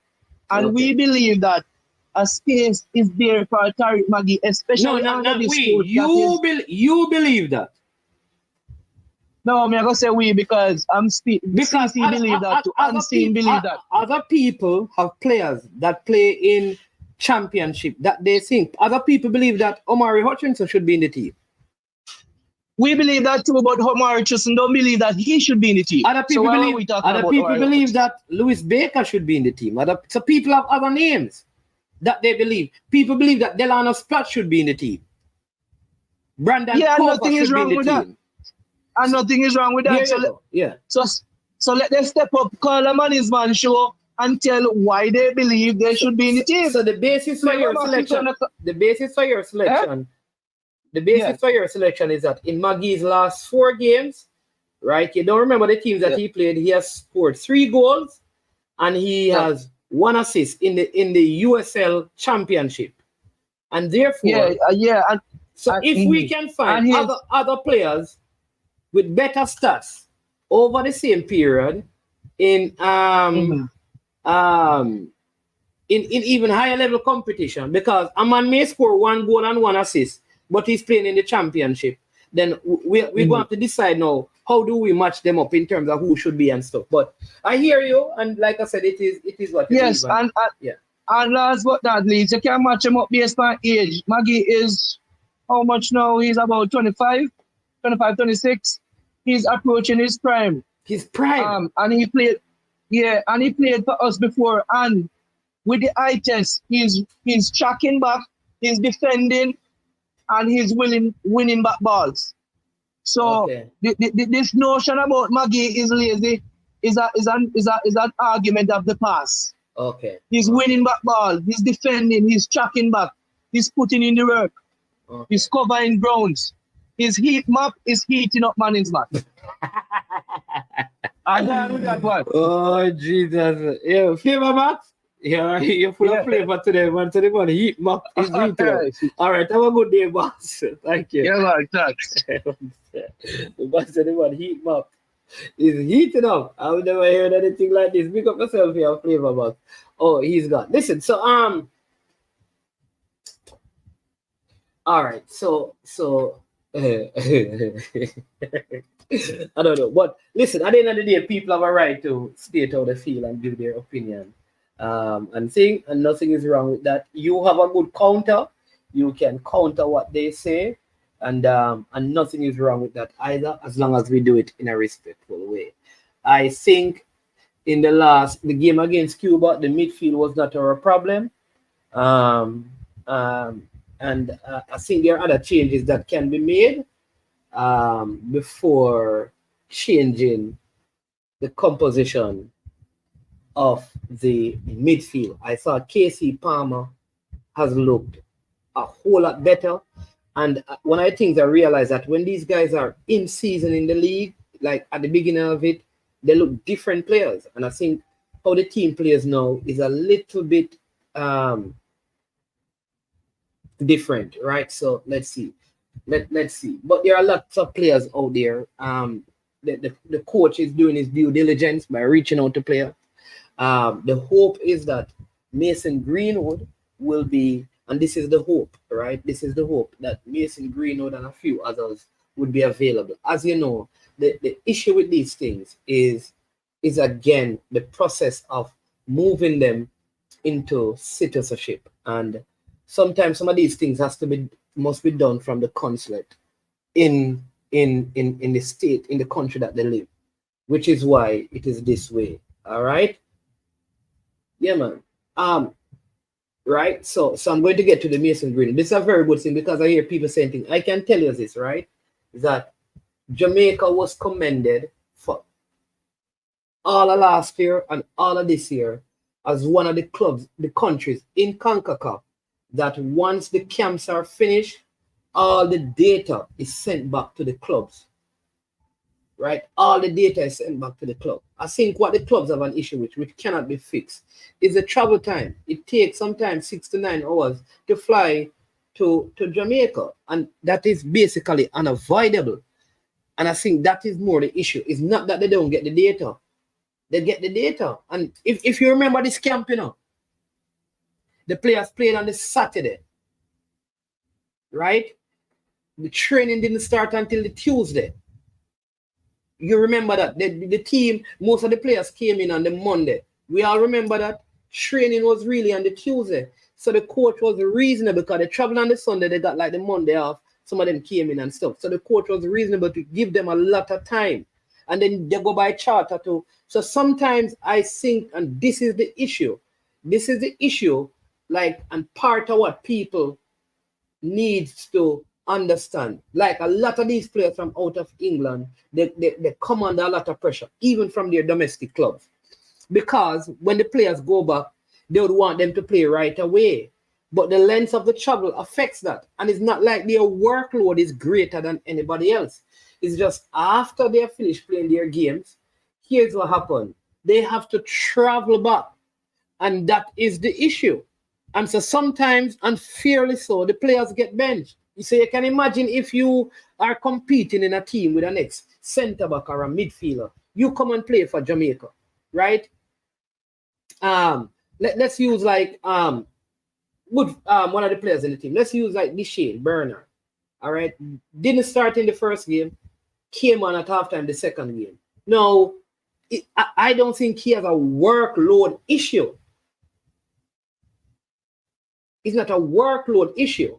The issue is to get to Sheffield, you probably have to get to London and drive from London to Sheffield for 3 to 4 hours. It's crazy. And even the players will tell you this.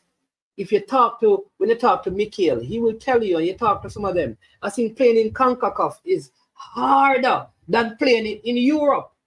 Because Europe is easy to connect and move, and the flights are not that long, except you're going to the outer skirts of Europe, probably. You understand me? The flights are probably a little longer.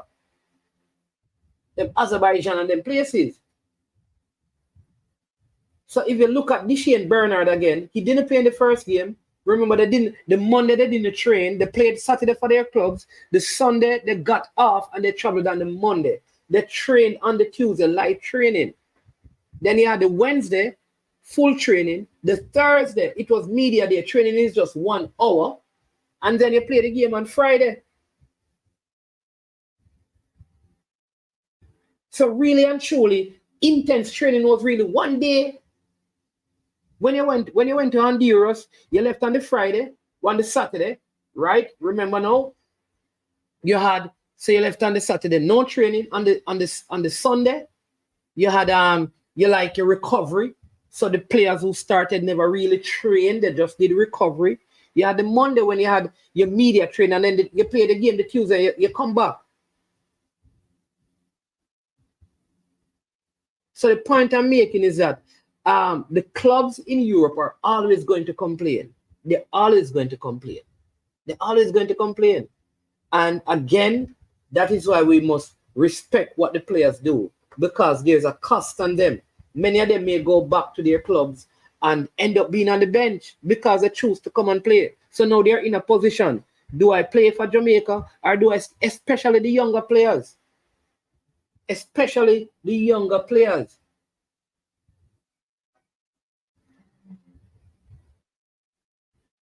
Especially the younger players. So some of them are going to probably be benched by their clubs, not because of workload, but because they'll probably prefer for them not to play international football. It's very strange how it is. And Jamaica is not the only. I mean, we are probably going to be the nation that gets affected the most because we have a higher amount of players playing in Europe, of the probably the small and probably outside of Mexico and the USA. We probably have the largest contingent of players coming out of Europe. Check it, of the teams in CONCACAF. Maybe Mexico and USA are probably above us.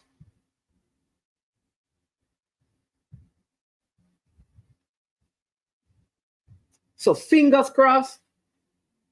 I think, I think it is no. I think like the ball is like in Mason's Greenwood court to do a couple of things, and then this is it again. He is in. You see, this is the difficulty with these things, He is now. Remember, he's in France. So unless there's like a break for him to come into London and do what needs to be done, it's going to be very difficult.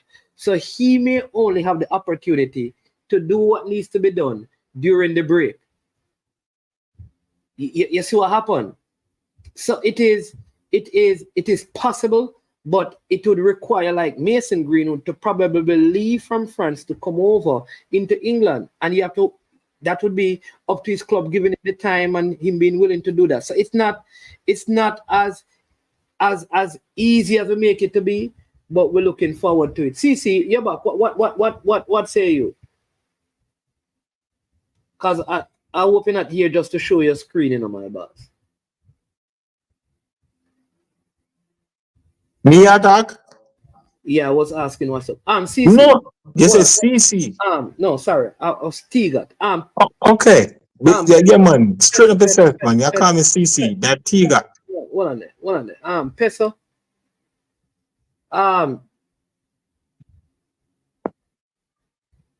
Every player have. You're saying every country player have travel time just like Jamaica when it comes to international. Everybody have travel time, but different travel time, my boss. Different logistic, different areas they're traveling to, different types of flights available to them. You understand how many flights come from England to Jamaica on a daily basis, Peso? Do you understand that? So it is not the same, my boss. Do you know how many flights from London and from Manchester into the United States in comparison to Jamaica? What days they're available? And where they have to go first before they come to Jamaica and all of those things special. It is not the same. It is not the same, my friend. It is not. It is different. It is not the same flying from England to France as it is flying from England to Jamaica. It is not the same, boss. Two different things. Easy, man. Come on. Tell us that this is a peaceful season. No matter with the madness, boss. Tigat. Sorry for calling you CC, sir. Oh, I'm doing myself, man. Yeah, man. Okay. Yes. I never get the response. The Mason Green. I get drop off, so I never hear the Mason Greenwood response. Did you address that, sir? Yes, sir. I just did. You just did? Yes, sir. From my hearing, can you just say it in short? Yeah, but I already read that short. So what are you talking about? No, I'm already wearing that shop. Now I have to go what you're wearing. I said in short. I said in short. Oh, in short. I thought it was short. No. I wonder what that have to do with. No, what I'm saying is that I think whatever everything has been corrected because there was something that needs to be corrected. So everything has been corrected. So what it means now is for the documents to go back in, which either he would have to do it, right? Right, which would mean that you'd have to leave from France where he's playing now, right? To come, right? Yeah. So can the JFF do it? Or do we have to send it to him for him to do it, or is his agent or stuff? He or his father will have to do it. The JFF, remember now, unless he's going to take, and sometimes what they in terms of how these things work, if you live in the USA, they want you to make they want you to make the submission for citizenship and passport in that jurisdiction. So it is England, right? Yeah. Okay. All right. Yeah. So that's good All to I'm know. saying is that it is the likelihood, like, you know, if we were at 20%, we've Mm-hmm. got by around 30% to 50. So it's 50, Okay. which It's is 50. greater than what it was in the Oh, last win. okay. Good. I Like some of the other players, like there is some breakthrough with the guy named Cole. There is some major breakthrough with the other one called Holgate. So a lot of those are further ahead Oh, okay. than I wish that he was further ahead, but anyway, yeah. it is what it is. But yeah, good. All right. So my take on the both games, good games. I like the both games. I was struggle. We not really struggle. Play good in the Cuba game, but there was no goal. That game missing a goal. You understand? But I think they repaid us back in a hostile environment in the Honduras and giving us the victory because Honduras was really riding high, beating Trinidad 4-0 and then waiting on us to maybe give us a tool of and send home. But you understand? We beat them. So it is good and the football looking good forward. All right. When the caller was saying about, I don't know, it's the Maggie thing going around now. You understand? Maggie. He's playing really excellent in his club. You say don't watch him. So I see some local, I don't really watch him. See some local clips going around, and he's really doing exceptionally well in those clips. You understand? All right. To get out a player. I understand what the player was trying to say, but like in afraid for call name. You know, say when you come from management show, when afraid for call name.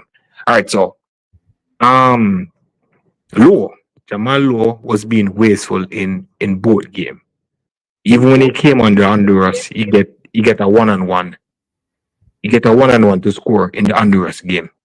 And he didn't make use of that one-on-one. The first game being very wasteful. So I guess him can go back to the drawing board so Leon Bailey can come back, get him game. The other player he was talking to about the defender. So So my collector. hold on. So you are Mm-hmm. you have 23 players, and you one of Yeah. your things you're doing is you're bringing back though Jamal Lowe Mm-hmm. himself in goal scoring position. Mark him, Yeah. he didn't put away the chances. Yep. Other players got chances that they didn't put away too, but I understand. he at least he was making the runs to get I into the places in those That is games. true. You are going to remove him. Um, because it didn't make. You see, he came in the team as what the caller said the previous. He came in the team for a player, Right, right? but That mean that did he mean. do so Hold bad? on. Yeah. If not, did he do that bad? No. But did he prove that he could take somebody's spot and somebody's No, he's spot? not No. taking his spot. He's keeping his spot, according to Right. you. All right. Fine. Taking somebody's spot. If he's keeping his spot, that means Leon Bailey would be out. No, But but Leon Bailey, hold on no, now. Yeah, no. hold on. We look That at is the absurd, hold though. on now. We could look at the logics, man. We look at the logics. He came in for a player. All right. Did he came in and take that player position that he came in for? No. Did he take anybody out of his line? Whether it be Shamal, whether it be the Gray, whether it be who else we have about Mikel Antonio, whether it be a Dixon. Did he take none of these positions? Because we're not change somebody up top. All right. Did he What is Jamal Lowe's primary position? he was playing the wing. No, man. Listen what I'm asking you. But his primary position is a central striker. He's a right, but he was playing the wing. We're looking at go ahead. No, man. So all I'm saying is that he played out of position, Mm-hmm. which is fine. He Okay. found a goal scoring opportunity. Here is my take on the logic that you guys are using. According to you and Flavor Max, the team is overloaded with defenders. No, I never said that. I never said Oh, that. I No, never say that. you said you agree with the caller, which is what the caller No, was saying. no. I was agreeing with the caller with taking out back like for like, taking out back Leon Bailey for Jamal Lowe. That's Which what I was agreeing with him. I am saying fine if you want to do that, but that doesn't That I was that agreeing with doesn't him change. with the overload. You You're said, adding to the listen. All right, Jamal Lowe came in for Leon Bailey. right, Let's bring back in Leon Bailey. I am right. saying the fact that Flavor Max was saying there are too many defenders. Okay. Listen to my point. Mhm. Why then not keep Jamal Lowe, seeing that he did do well, and remove one of the defenders instead of removing him completely? Here is the point he made. That players were thrown away. So why should he get these games and be thrown away when we just complain about it? I don't understand. All right, fine. Understand what you're saying. I'm not understanding.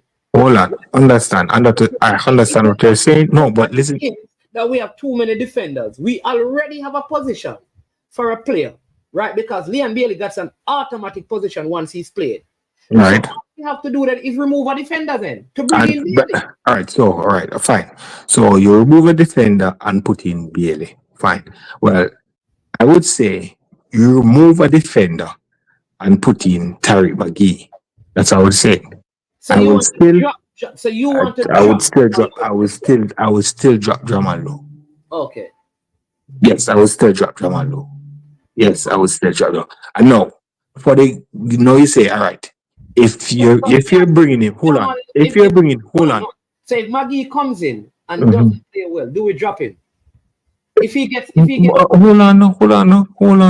If Maggie comes in and doesn't perform the way the team or the coach want him to perform, and he's not good he's not being creative, he's losing the ball, blah blah blah. Of course we drop him.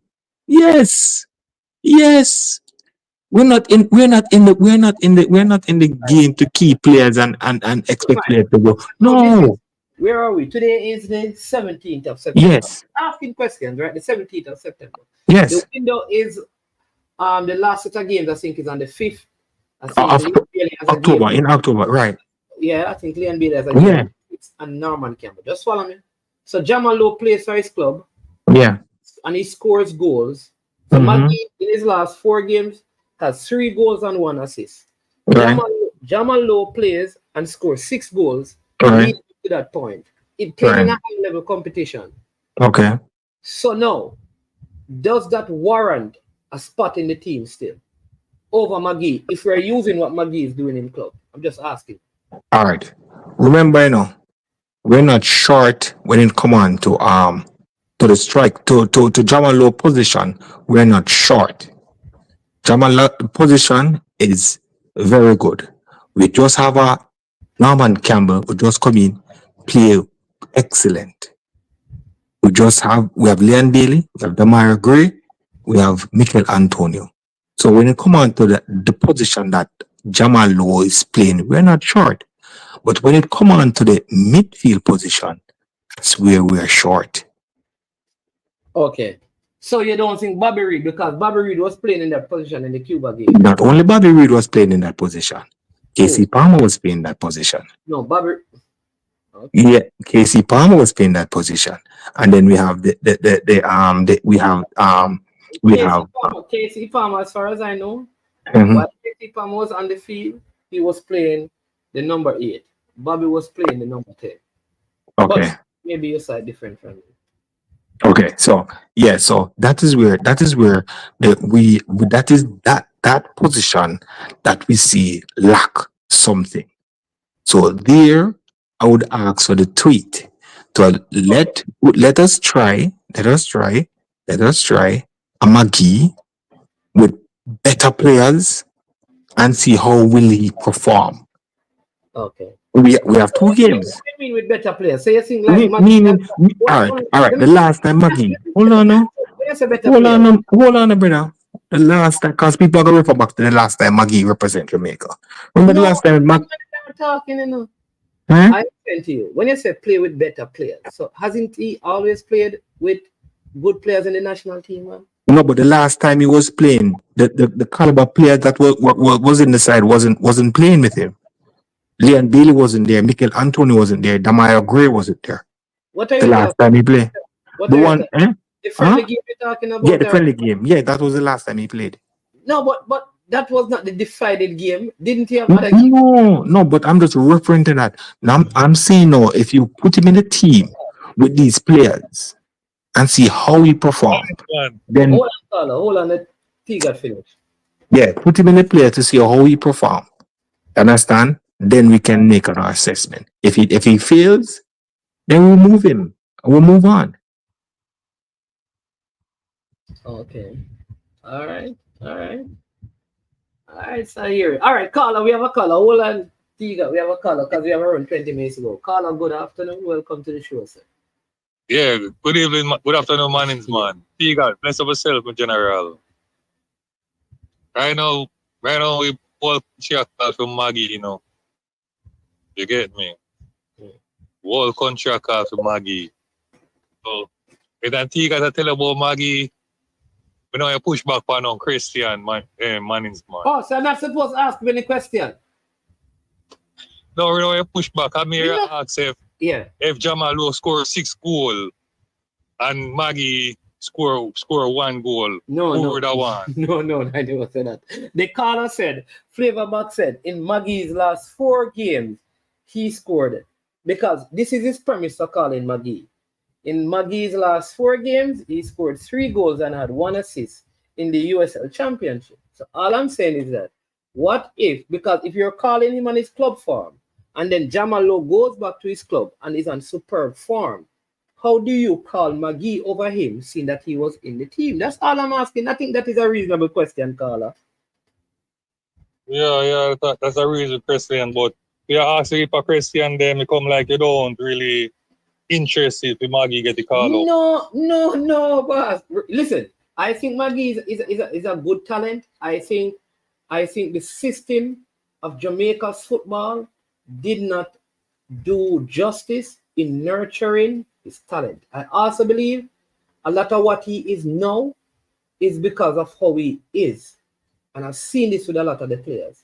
A lot of times we talk about the system, but a lot of the players need to learn the discipline from 19 and 18 because the things that they are being told now, there were people who would have been saying to them when they were younger, but they believed that they were already stars and they were not listening. You have to understand that, you know. So while the system may have affected some of them in terms of their growth and development, it onus is on a lot of them. These players had the opportunity when Theodore Tupper Whitmore was there to develop on their own and put in the necessary work to cement their place in this team, like a Damian Lowe has. So that no matter what coach comes to Jamaica, even when the masses don't think he's good enough, the coaches see something in him that they call him. All I'm saying is that I'm not against any player in the team. That's up to the coach. But I say this to the present players, the young players coming through. You hear when people are telling you that you need to develop on both sides of your game, that you are not a star. You cannot be playing high school football at 19-year-old against 13 and 14-year-old and believe that you are a star. You cannot score 13 goals in 39 games in a JPL season in Jamaica with 6 penalties and say that you are a star. They need to know. Mannings, most of it right there. So you see what we watch for TV a Saturday time in a English league, we not see it at Jamaica.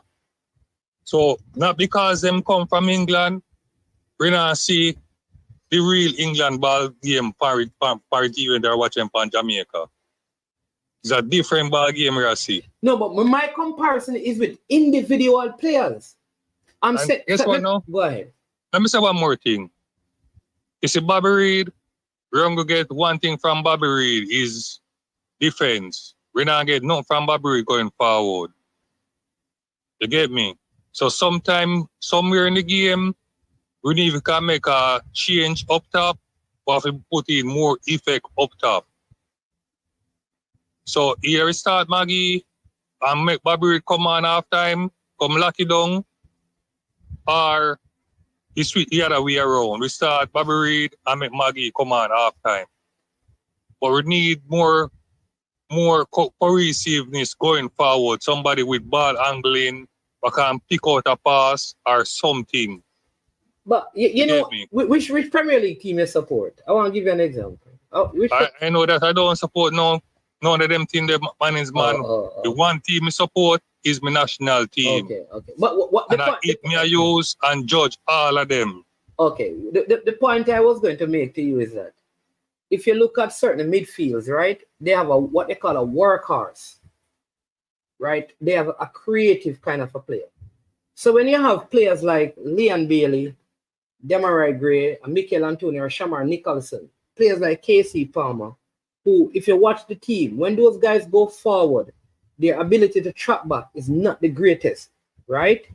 When you look at a Bobby Reed, you have to understand the value that he brings, because sometimes when we watch football, we think like everybody's supposed to have the same level of skill going forward and defending.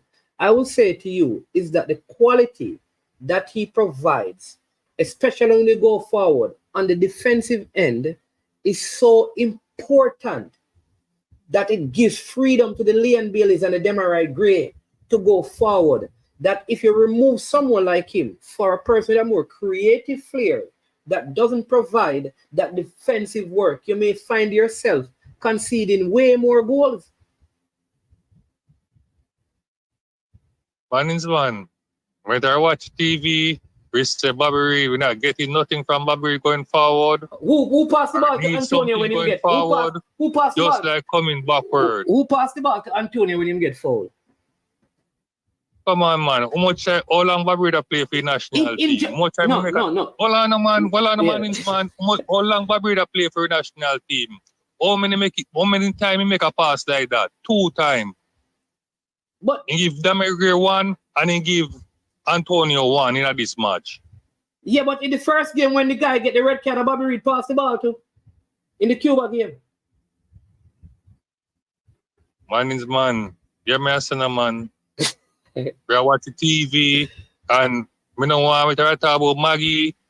You are stick out and defend players. Me not defend. You see, no, that's what I mean, like because I don't have a problem with Maggie. I think Maggie is a talent, I'm telling you. So come on, that's why I mean, like the damn thing here, you know. Because now you feel like me defend one player and not the other. Right? What I'm saying is what the man provides. And I'm not saying Maggie can't do that. Maybe he can. But I know when you have a team where you have players who have the skill, that's why Chelsea did well with, what's his name? Angola Kante. You just have some players who are just, they're not going to give you a lot of goals. You're not going to see them with a lot of assists. But they are so important to the stability in the midfield. Yeah, but watch here now. All right. Even if we take off Bobby Reed, they worry about the defense stuff, something. We can take off why number 8 name again? KC Palmer. We can take off KC Palmer and put on Kieran Anderson with more work ethic too. Iman sitting there can stand up. Sitting in I6, Kieran in I8, and Maggie in I number 10. So you can make 2 change out of the midfield. Since you want to work us in the midfield. No, but Carla, all right. You see, like the Honduras, like listen, people, me know you know better than this, you know, Carla, that football don't work that way, you know. Football is about moments, you know. So in the moment you have to make certain decisions. Sometimes you have to do what you did. Because some coaches that have probably made a different decision in the last game that have probably gone to a back 5. This coach still put on attacking players to create a threat going forward and challenge. That's what I'm talking about. Just like Cuba game. Yes, so you could have put in somebody with a sting Cuba and I last 10 minutes. Every game is scored differently. So the other point I'm making is that listen, you see this game over Honduras, my boss. If it was like in probably England, the game was being played around 6 Honduran get red. The guy who tackled Damian Lowe supposed to get red card in the box. See. There was a tackle on Mikel Antonio that was a red card tackle in the box. All I'm saying is that physicality, all of these things are like, maybe we don't get to see these things on TV, but in the moment, it is so. You probably have to put on a two-way player, and you can't put on that kind of a player. And it doesn't mean that the player is not good. Like Jonathan Ross not coming on, is not that the player is not good. It is just the context of the game don't allow for that because of what the coach sees in training. Because remember, a part of selecting a team is not just what we see at their clubs. It's how the players are able to understand the coach's instruction in training. So I always say to people, you see, we don't say training because people are saying, how Jabba lose a replacement play and him start? You would have to be at training. Of all the persons at training, he was the person that every time the ball get to him, he was putting it in the back of the net. You have to see training as well to see who is carrying out the instructions according to the coach. But man is one. In training, him a put the ball in the back of the net, but when it come on the real thing, he's not doing it. You have some footballer a training footballer, you know. But when you, all right. I mean, no, me come by that. Do you know watch a match? He got one at the penalty spot and put it over. He got a clear one and he get a one-on-one in the last match and roll it to the keeper. So I mean, in training not putting at the back of the match, but when it come on to the match day, so let me ask he's not doing it. You have some footballer, Management. You and I been playing. Management, hold on, man. Management, hold on. You and I been playing football for a very long time. Hold on now. Playing football, and then hold on now. Hold on. Hold on now. I'm going to let you talk. Pigot, do not put me and you playing football in the same. All right, fine. You've been playing football for a long while, and you've been training for a lot of teams. And you know that some ballers are just trained in practice.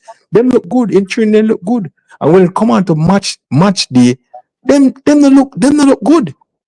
You know that.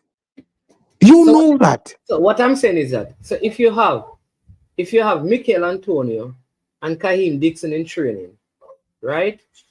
And Mikel Antonio is missing and Kahim Dixon is scoring, who you starting?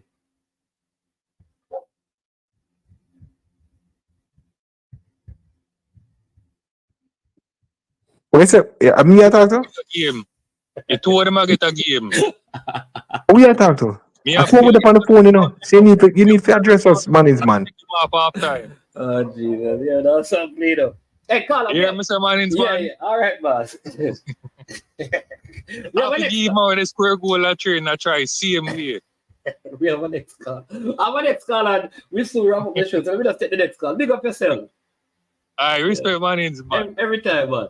All right, we have a next call online. What? Oh, geez. The call cut out. Let's see if we can get them. All right.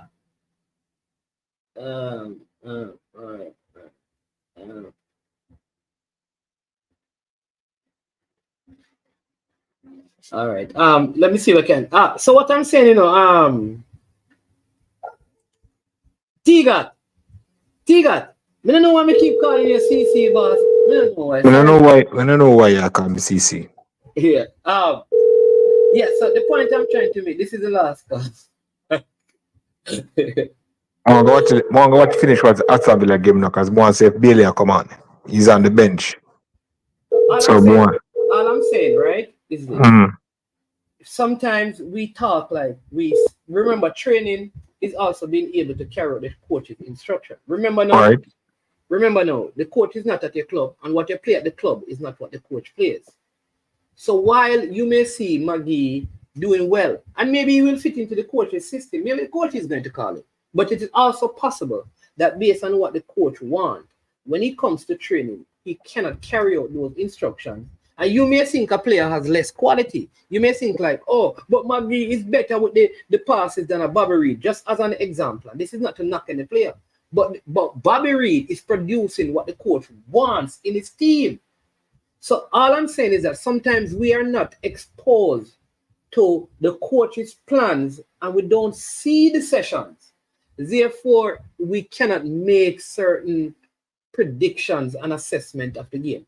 For example, you don't know what the scouting report was against Honduras why the coach felt like Norman Campbell would give, and I guarantee you that you cannot tell me what was one of the biggest changes that Jamaica made for the Honduras game. Outside of the personnel, what was the biggest change made in terms of how the team played for the game in Honduras? Tell me. Oh, I try to remember when you was talking, I try to remember the makeup. So we had Campbell coming in for low, and then we had Campbell we coming in, yeah. yeah, and we had Bernard coming in for That was halftime. Bernard didn't start the game. okay, Bernard never started the game. And I thought With, Damon Lowe was having one of the best half of football he has yes, possibly. yes he was. Yes he was. Yes he was. Yes he And he was. almost, and people have to respect this guy because he was trying to come out. I don't know if you realize that the guy almost broke his leg. All right. Yes he was. He was having a good. I was fuming because when they take him off and them score the goal, me that fume. Do you know that Jamaica used a pure left footer at right back in the game? No, I didn't know. I didn't notice. You see, you are more. Listen, No, but- some of the you see, hold on, man. You are there on. You are there in the dressing room. You are there when the coach are giving out instruction. So some of the question that you are asking, you are more privileged to give an answer. You can ask me. We are watching. You cannot. Hold on, man. May I tell you something? You can ask Tigat. We live on Long Island, New York, or watch it on MTV while you are there, seeing it with yourself, interacting with it at certain question. Said, did you notice that? Oh, me gonna know that, boss, man. Let me tell you why I should know that. Greg Lee is purely left-footed. Yeah, me know say Greg Lee came in, for Lembikasi. You understand? Come in for who? Dexter. I'm gonna call him Lembikasi. Go on. That's what me call him. Him coming for Dexter. So yeah. So that's why you're making us. That's why you're making a search. Your assertion that he put on pure left footer because Dexter is Dexter is a right. You're not allowing me to talk. Explain. No, go on. Yeah, allow me to talk. All right. So Greg, if you notice that so Honduras' fastest player. If you watch a Trinidad game, all their goals came from players coming down the left side. So Greg Lee, one, because he's purely left-footed on the right side, would have to cut inside. All right? Norman Campbell is a way speedier player. He's very fast. All right? So here's what happened. If you watch the game, every time Norman Campbell came back, he came back on the inside, right? Which means that they always allowed for the double team. He even came back and won a ball in the box that they even fouled him. So his ability to trap back was excellent.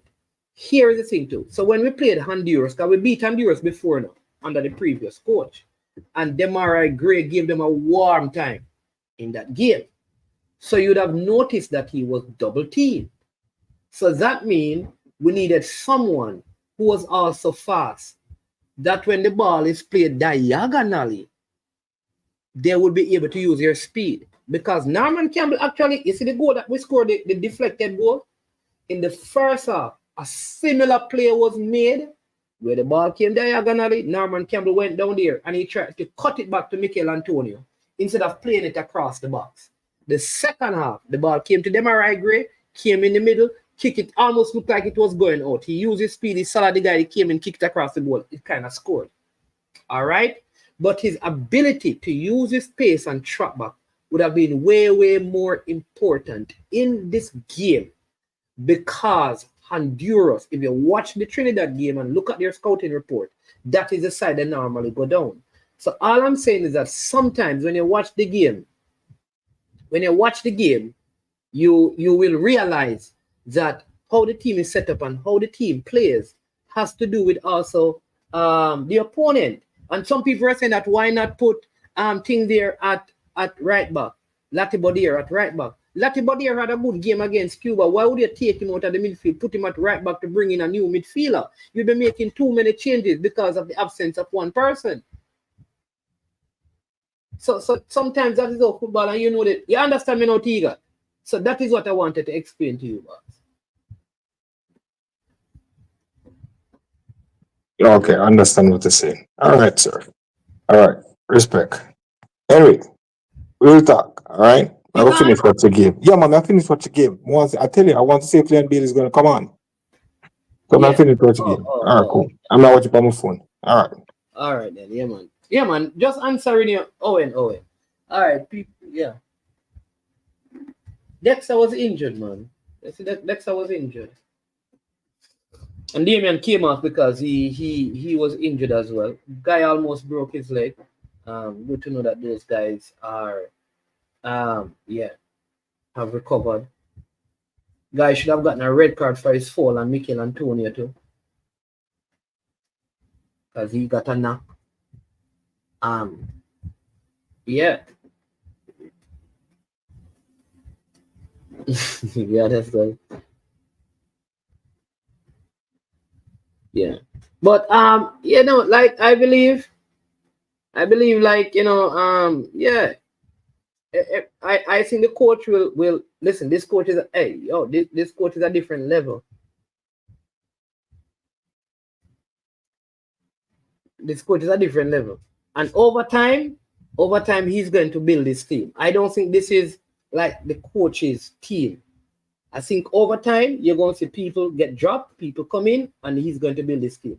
Please, it is just the first game. Don't ask why. Like, look at his second camp. Look at his third camp. He had to go with some of these things. He's going to, I'm telling you, he's going to use the same thing. Not only that, do you realize that even in Honduras, except for when we took the lead, the team played out from the back. We made some mistakes, but even when the team made mistakes, the team still played out from the back. So you can see that, okay, this team is going to play out from the back. Big up Kyle Dixon. And let me tell you, if every young youth in Jamaica have the attitude of this youth towards training and working and developing themselves and learning, oh my God, they will reach far. Like this youth named Kyle Dixon is one of those youngsters coming out of Jamaica that other youngsters need to look at. You tell this youth that you need to do 100 this to get better, he's going to do it. Anything he's asked to do to improve himself, he will do it. That is what we want. You don't tell him that he's not a star. Him not believe him reach there yet.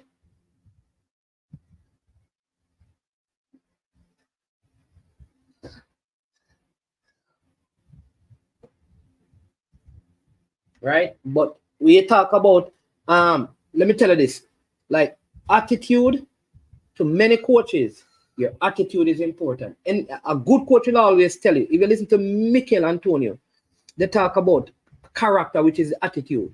The attitude you have as a player. I'm telling you, you have to have the right attitude, boss. Just look at him and look at his behavior, and you will see. Good to know that he's on the bench, man. Listen, it's 2 hours. It's good to we have to run leave people, because I did make some promises. I know the show is good. There's still a lot of you on it. Didn't even touch on the charges, Manchester City charges, the Champions League. I don't even get into the JPL, so hopefully I can do something tomorrow. But listen, people, you know, I've got to try to do some marketing work, you know, because the business sector need to come on board, man. Need a lot of help with this. The program needs some help. Maybe we need to I'll just walk away and find new ways of adding value to the program outside of this. You understand me? So see if we can find some sponsors to come on board and help take the program to a next level. Because I realize that the more comfortable the players are in terms of how they are treated and what their experiences are, is the better the performance is going to be. And that requires a lot of resources financially. And I know that there are some people in Jamaica, like 5,000 US per camp can make a huge difference to so many logistics. Like 5,000 US, and that's not a lot. And that comes with a lot of opportunity for a business. And so some of those things I want to put out there So if you're overseas and you have a business and you want some leverage for your business, you understand me, through players, you know, maybe we can do something. You understand me? Yeah.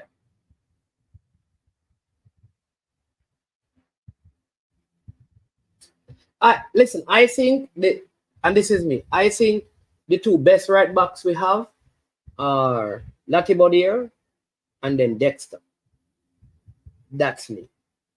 So that means over time, I think the coach is going to sort things out so that can be the thing. So just give him some time. Like I said, it is really his first camp.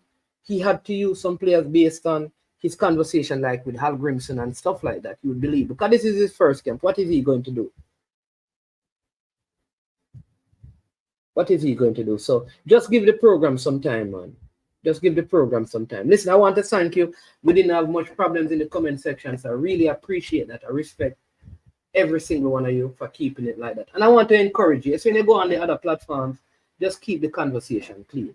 And you understand me, talk to the host and say, let's keep the conversations good, keep the conversation clean. Let's respect each other. And let's take the discussion. Like, let's take the discussion to a next level. Let's look at some ways. Because when these things initially started, I can tell you, when the Minzes and I and we used to talk, we used to formulate these ideas. And some of them have been implemented in the football for the betterment. And we need to do that. We need to do that. We need to keep on coming up with initiatives and ideas. Kyle, you say you have the link with the artists then? Let's see what we can do. You understand me? So we need to do that, right? And like I said, fingers crossed, 50-50. Let's hope that by the middle of next week, we can get some more definitive answer where the Masons are concerned. Yeah. I don't get anybody in a nitro, but I suspect that the coach knows the players, man. People, please understand that the coach is in England. If the player plays in England, the coach knows the whole of them and watch them. He personally goes to their game, boss. So don't think like the coach don't see them. So you may see something, but I trust that Steve McLaren knows football more than most of the people them in the comment sections. So if he's not calling somebody and he sees them every week, then the man know what him about. All right. Bless up. Listen, love and respect to every single one of you. All right. I am Management. This has been I Am Sure Sports. Thank you. Like, I've never even said like the video. We have over 117 likes on the videos already. Appreciate that. Thank you to all the new subscribers. I don't even know. Should I give away a shirt? Tomorrow, I'm going to give away a shirt for a club. It's medium though. All right. And then on Friday, I'm going to give away a shirt for our next club in the EPL. But it is that one is going to be large. I'm going to do a Brentford shirt. And I'm going to do a Coventry shirt. I'm going to show you them, right? So one is for tomorrow, and one is for Friday. We have to stretch this out because we don't have a lot. You know what? I'm gonna give you a Reggae Boy shirt too. One of the new yellow ones. I'm gonna give away a Reggae Boy shirt. XL, all right, I'll give away an XLR Jamaica shirt. I don't know what kind, but I'll give away an XLR Jamaica shirt on Thursday. Charlton, no Charlton. All right? Yeah. Oh, no. If you want them signed, I can get them signed for you. All right? If you want them signed, I can get the actual players to sign. That's easy to do. But I will give away the shirt. So just remind me, Dima, remind me. No, we can't do it today. Yeah, that's do it. I can't do it today. But respect, bless you, take care, support the other platforms out there, and show respect. All right. I am Management. This has been I Am Sure Sports. As usual, when it comes to the end of the program, we say we are over